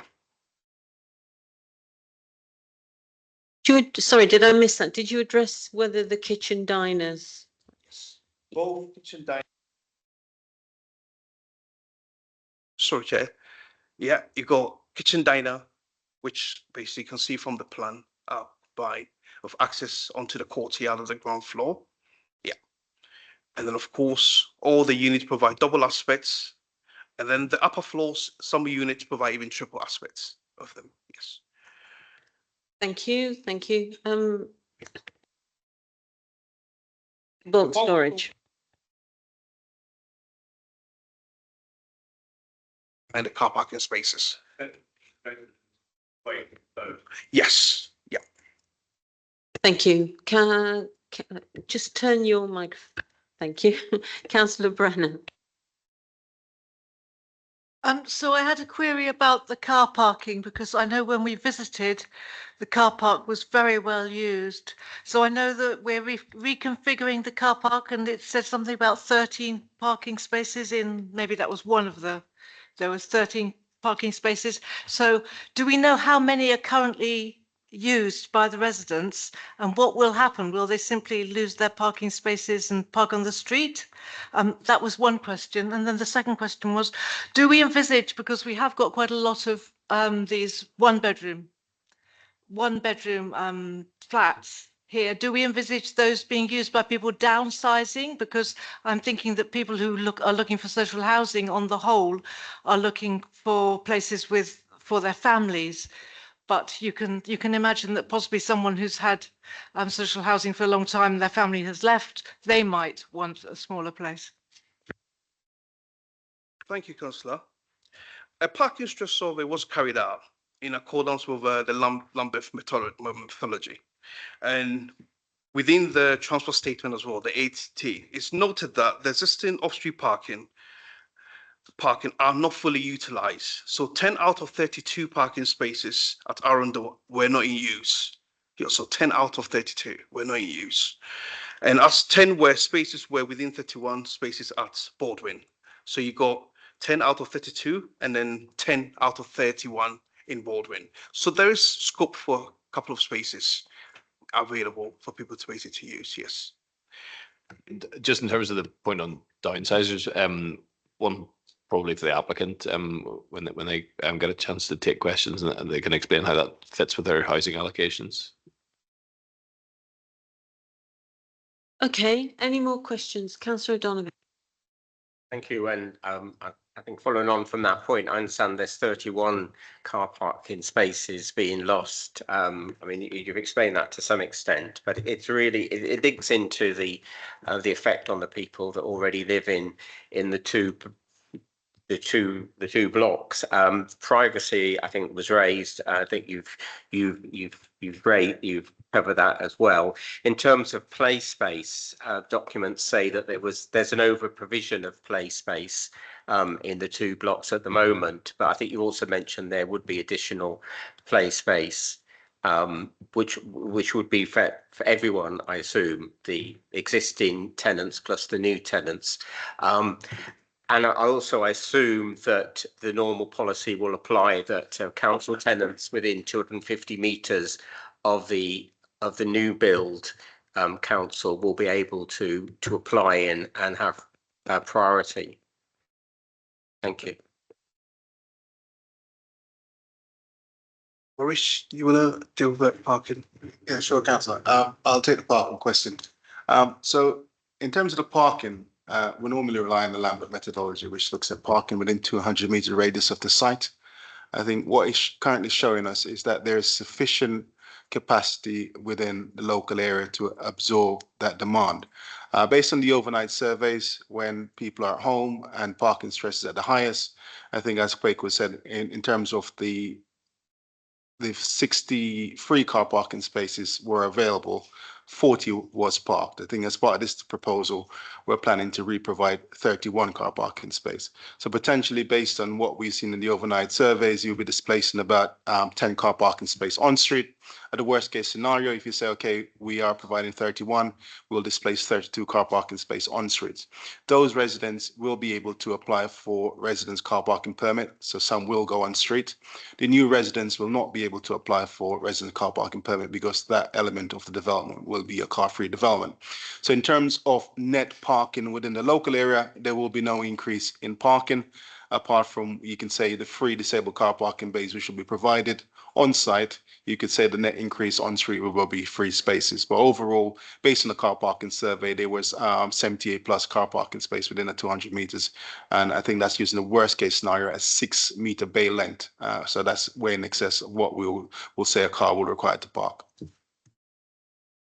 Okay, thank you. With regards to the play area, yes, both Arundel and Baldwin provide sufficient play area for children. But for teenagers, we rely on the existing facility within the locality. So there's quite a few places around. You've got Lansdowne Park, you've got Bruce Grove Park, and then you've got the multi-use game area across the road, which basically will facilitate for those teenagers. So yeah. It's also, yeah, Hardington is also on the list, yes. Yep. Thank you. And perhaps the applicant team can pick up about the 250 metres. Yeah, okay. So any more questions, please? Okay, Councillor, quick one. Ask the developer something, or I'd rather. No, I'm going to bring the applicants in. I've got okay. I want to bring the objector in. I want the committee to hear that. So you can ask the question later. Yeah. Could you switch off your microphone? Okay, that's yeah, right. So Rory Ash, Mr. Ash, if you could come forward, please. And good evening to you. Okay, would you mind just introducing yourself just for the minutes? Okay, and you have 3 minutes. Good evening, my name's Rory Ash and I live in a first floor flat at Baldwin Court, one of the existing flats. I submitted an objection letter in June 2024, making clear several objections. I'm not convinced that they're all taken seriously, so that's why I'm here this evening.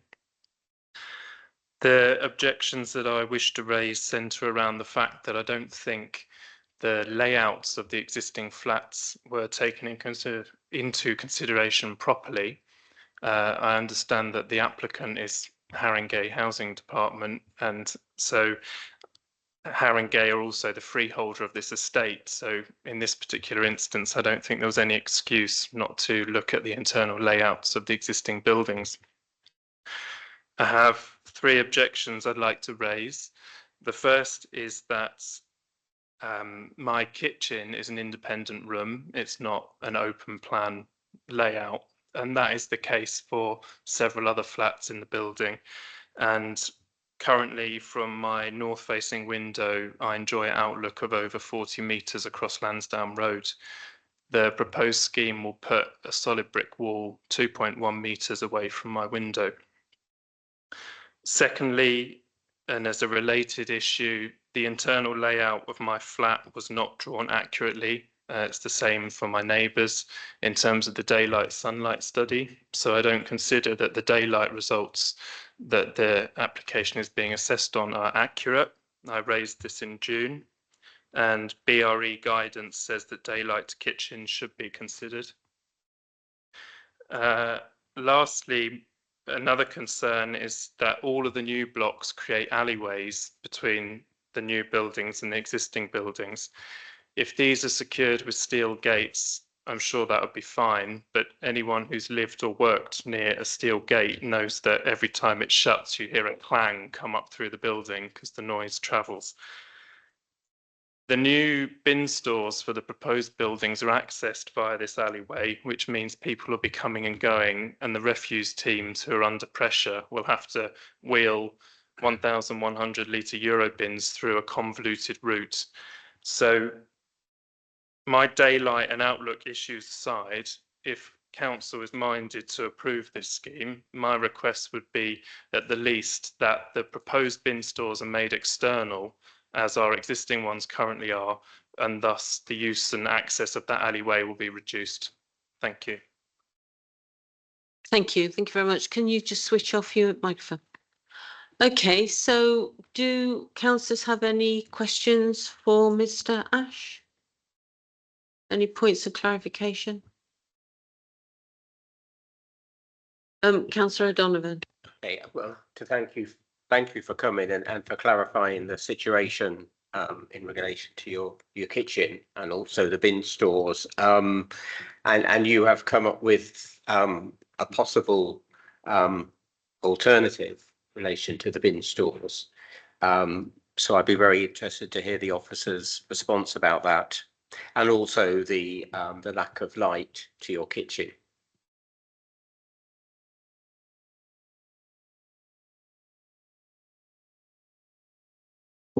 I can talk about the daylights to the kitchen.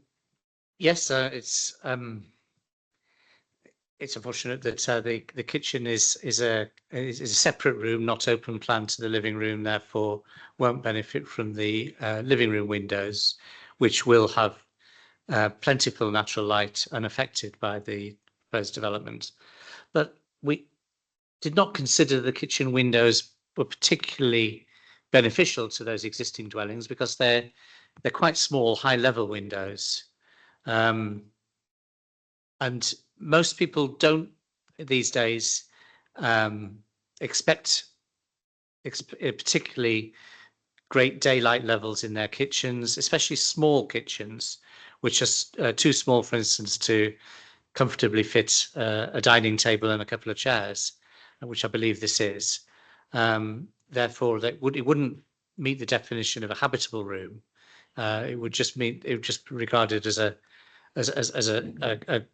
utilitarian kitchen for preparing meals and whatever, doing the washing up. But most of the living, I would expect, would take place in the living room, which will get plentiful daylight and sunlight unaffected by this development, and will get an improved outlook screening from the busy road by the new development, no longer looking onto rather ugly car park area with external wheelie bins just lying around in the external area, with garages, many of them disused, with pram sheds, many of them disused, not creating a very attractive external environment to the area immediately outside these flats, but instead we'll have a more attractively landscaped parking courts, more attractive, much more soft green landscaping in front of both the living room and kitchen window and bedroom windows of the existing flats, and these narrow but completely private yard spaces between the existing flank walls and the new dwelling and the new blocks, which won't be overlooked by the new blocks either. They won't have habitable rooms looking onto the alleyway areas, the yard areas, not really alleyways, because they won't be through routes through those spaces between the new blocks and the existing flank walls. It'll just, some of them will provide access to the bin stores for the new blocks, but other than that, there won't be a through route. It'll just be a route in and out to get to the bin store, and a route in and out to get to the sort of service cupboards and meter cupboards and plant rooms for the new blocks. Obviously, secure by design, detailed design accreditation will need to come at some stage, and I'm sure as the objector says, there will be some new steel gates and new steel fences installed, but I'm confident they will be very rarely used, and I'm sure the council can make sure that they are fitted with good rubber pads to prevent them making too much noise. So I'm confident they could be made to work in terms of bin stores that don't cause a disturbance. But if it became a problem, I'm sure the housing team would be willing to sort that out, because they would be managing both the existing and new dwellings. Okay, thank you. So Councillor Buxton. Thank you, Chair. Following up on the Sunlight report, as the objector said, was inaccurate plans sent for the report?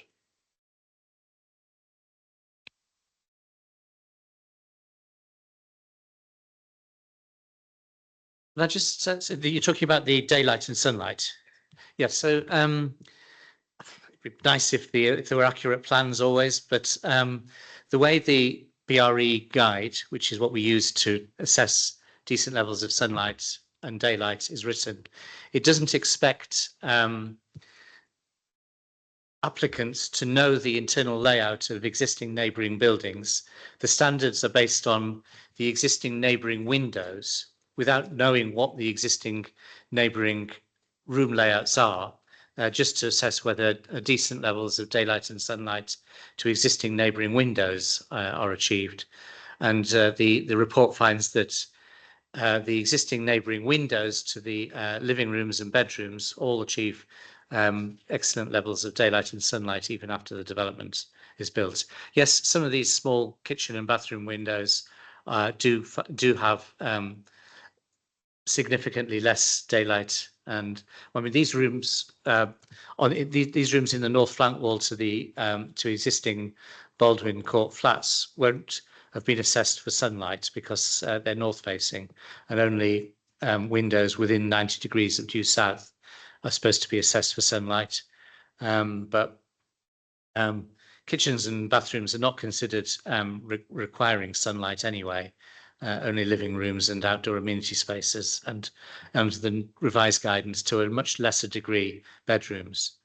So there will be some effect to some of these small high level kitchen and bathroom windows, but to the main windows, the living rooms and bedrooms, there's no significant effect. Okay, thank you. Councillor Brennan. So it's clear that those windows that I saw are very small. There are no other windows on your kitchen apart from those very small upper windows. That's one question. And then I just wanted to know, do you consider your kitchen a living space, or do you consider it just a utilitarian space. I mean, how much time do you spend in it? Sort of. Yes, I spend the average amount of time in a kitchen. I don't think I'm not a gourmet chef, but I'd like to make clear at this point that I'm not a NIMBY, and I wouldn't want my comments to tip the balance and stop this scheme being approved. The reason I've come tonight and object is that I sent a letter in June to the planning team, and I don't think that my comments were taken seriously, and I don't think the daylight report from February 2024 was updated. And in future, if the council are going to develop on their own land, there's no excuse for you to not know the internal layout of flats for which you are the freeholders. But so my loss of outlook and daylight aside, I wouldn't want those two factors to stop this development going ahead. If there was a mechanism by which a planning condition could be put in place that the new buildings relocate their refuse provision to external, and the internal bin stores proposed in the new building that space is used to provide larger social flats at ground floor, I think that would be a good result, because it would stop this alleyway becoming an issue. Because when the gates are opened on the morning when the refuse collectors come, they're going to have to pull large steel Euro bins between two brick buildings. It's likely to damage the brickwork over time, and those bins are going to be dragged past existing bedrooms in the existing blocks, and I don't think that's particularly beneficial for anybody. And somebody, can you? And Chair, just to comment on that, my sense is that that would involve a not insubstantial redesign of the scheme, so wouldn't be something we would recommend as a condition. We'll hear from the applicant on their own views on that, but it would be outside the scope of something we'd be asking for further details on as conditions require. Okay, all right. Councillor Ibrahim, did you want to come in?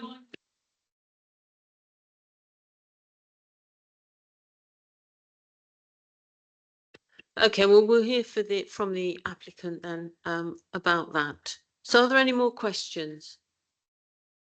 No, okay. Mr. Thank you. If you wouldn't mind just moving back. Thank you very much. So we've got the applicants now, and you have got 3 minutes. Thank you, Chair. Jack Gould, Head of Development for Haringey Council. Can I deal first, as requested, with the question Councillor O'Donovan raised about the neighbourhood move scheme? The answer is yes. Very simple answer to the question. This scheme would qualify for neighbourhood moves, so that all of those existing residents within a given area would be able to have a degree of priority in the new allocation. And dealing also with the question of the one-bedroom flats that was raised, the housing allocations and housing strategy, as councillors will know, relies on providing a degree of priority for those who wish to downsize. There are added incentives in terms of banding that enable people to downsize, thus freeing up larger family accommodation elsewhere within the council estate. And that would most certainly apply here, as it does on all of the new build schemes. Also worth remembering that in the many thousands of people who currently occupy the housing waiting list, there are a significant number of single person households and households that only require one bedroom, and they too would qualify for allocations under the normal policy. Turning to the points that were raised by Mr. Ashton, thank you, Mr. Ash, for raising those points. They're all entirely pertinent. I think on the matter of the noisy steel gates, I have a significant degree of sympathy, because my own block suffers from exactly that. So I echo those concerns. Thankfully, in the more modern era, noise baffling on high quality materials is provided so that that dreadful clanging at 5 o'clock in the morning from somebody delivering something or coming home late doesn't occur. And materials will be obviously a subject of planning conditions. There is absolutely no reason why the planners could not and should not insist that appropriate noise baffling of high quality materials takes place.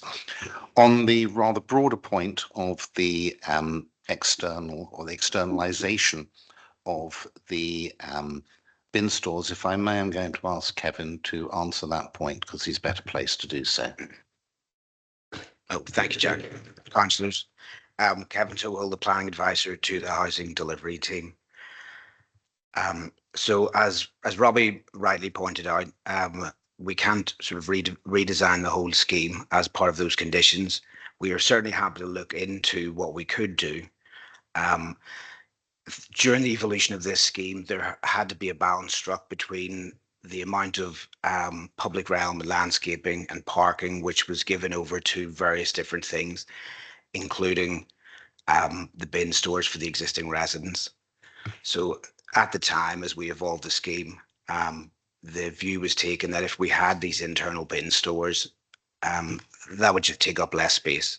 It was simply about trying to maximize the amount of public realm and landscaping which was available to the existing residents and the future residents.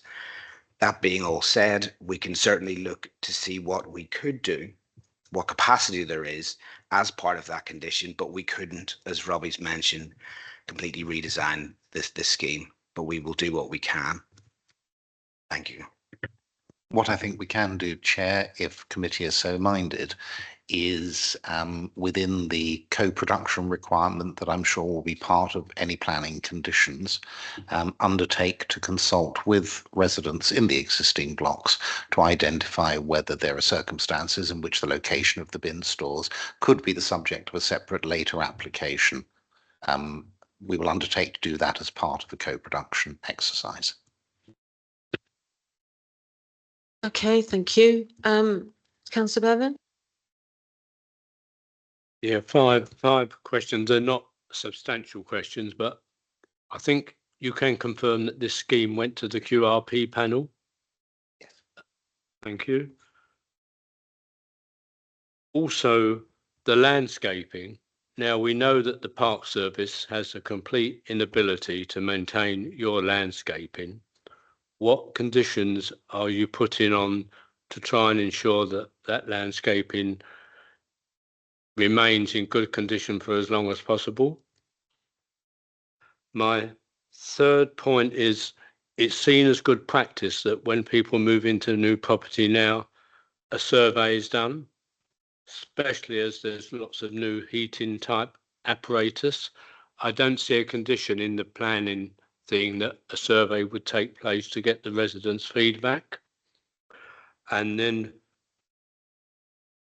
fourth, I'm really glad you've removed all the pram sheds. That's a compliment because those pram sheds are an eyesore. And I hope that you learn in future schemes, when you plan a scheme that's got pram sheds, that they are all removed and they are not excluded from your red line and left on the site as an eyesore. And then my last point is the lobby. Are the lobbies going to be totally white? Because I know I'm thinking of Rosa Luxemburg, where it looked like a surgical theatre when you walked into the lobby, and apart from the fact it shows every rubby stain immediately. So what are your proposals for the lobby? In no particular order, thank you for your earlier comments on the pram sheds. They have been taken into account and will be taken into account in future schemes. Our new employers' requirements, which are on the brink of publication, having been through several months of internal officer working groups, require the lobby areas to facilitate a scheme of decoration that doesn't make them look like the new health centre at Wellbourne. The arrangements within the employer's requirements, which are then translated into the contractual obligations for our subsequent contractors, require that there is a 2-year period during which those contractors, post-completion, during which those contractors undertake a full maintenance of all landscaping. For the subsequent 3-year period, so that's a total of 5 years, it's now been agreed that the housing delivery team will undertake the maintenance and upkeep of those newly planted landscaped areas. So for a period of 5 years post completion, I can guarantee that the landscaping will be undertaken. It would be wrong of me to write a blank check for colleagues in other teams, but certainly for those first 5 years, what I can undertake is that will be under my control and therefore it will be done properly. And I have a suspicion that I've missed. Oh, yes, point about surveys. We have a governance process that ultimately requires us to report back to Cabinet and ultimately to full council on the outcome of all of our schemes after the rectification period, so roughly 2 years post completion. The fundamental part of that exercise is that we undertake a survey of as many residents as are then prepared to participate, and report back on both the good and the not so good issues that those residents raise. We've done that most recently at Rosa Luxemburg, and that report will come to Cabinet in due course, and on all of the many schemes that we've handed over the last 18 months or so, and those that we're continuing to hand over. So that is a fundamental part of our governance and scrutiny that ultimately is answerable to Cabinet. Okay, thank you very much. Any further questions, please? No, okay, all right. Thank you. Thank you very much. So, I'll turn your piece of paper over. So, I'd like to ask Robbie McNulty to confirm the proposal with a summary of any changes, please. Thank you, Chair. I think following the discussion, I'm happy to include in condition 4, which is the landscaping at point B, which is means of enclosure, wording to say including any noise mitigation for gates. So we'll update that in the recommendation, which is to approve subject to a written agreement between the housing and planning directors. Okay, thank you. Okay, so the recommendation is to grant. So all those in favour, please show. Okay, that's unanimous. Thank you. Okay, thank you, Mr. Ashen. We'll, the co-production, I think someone will be in touch with you about that. Okay. All right, thank you. So moving on then to item 10, which is update on major proposals, and that's pages 169 to 170. To advise on major proposals. Has anybody got any questions on that, please? No? Okay, all right. So item 11, applications determined under delegated powers, and that's for the period of the 26th of the 8th to the 27th of the 9th. Those are that's pages 171 to 192. Any questions on those, please? No? Okay. There are no new items of urgent business. Could I just quickly clarify with members their vote on item 8, just again, just for our records, please? If that's okay. No, just so I can just note down who voted for what, if that makes sense. So just who voted for?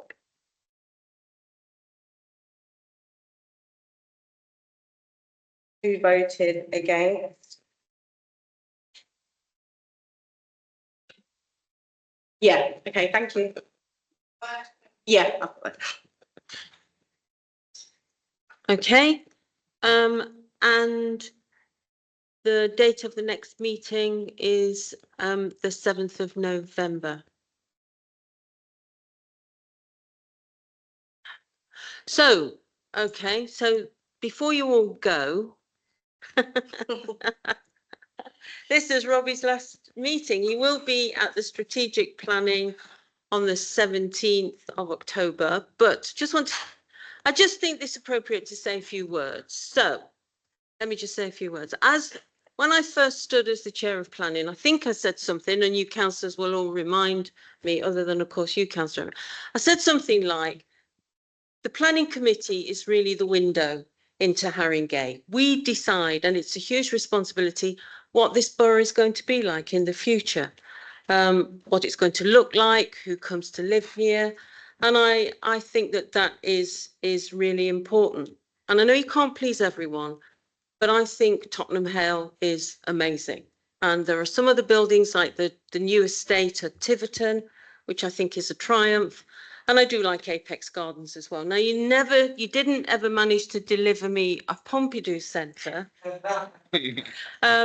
But I think the scene has been set. And I know it's the team, but I just want to thank you for all of the work that you have done that is changing Haringey so much for the better. And I think that that is marvellous. From a personal level, I'd like to thank you for the hand-holding. You've given me the advice, the support, the late-night emails, and I'm sure all of the advice and support that you've given to the committee. So, now I did give Robbie, because I wasn't expecting to give a speech tonight, but I did give him a quote from Le Corbusier, who is my favourite architect. So I won't read out. I won't read out, but as I said, you didn't manage to deliver me a Pompidou Centre, but I think the scene has been set. You've been here 11 years and worked very hard, I know. So thank you from all of us, and very best of luck for the future.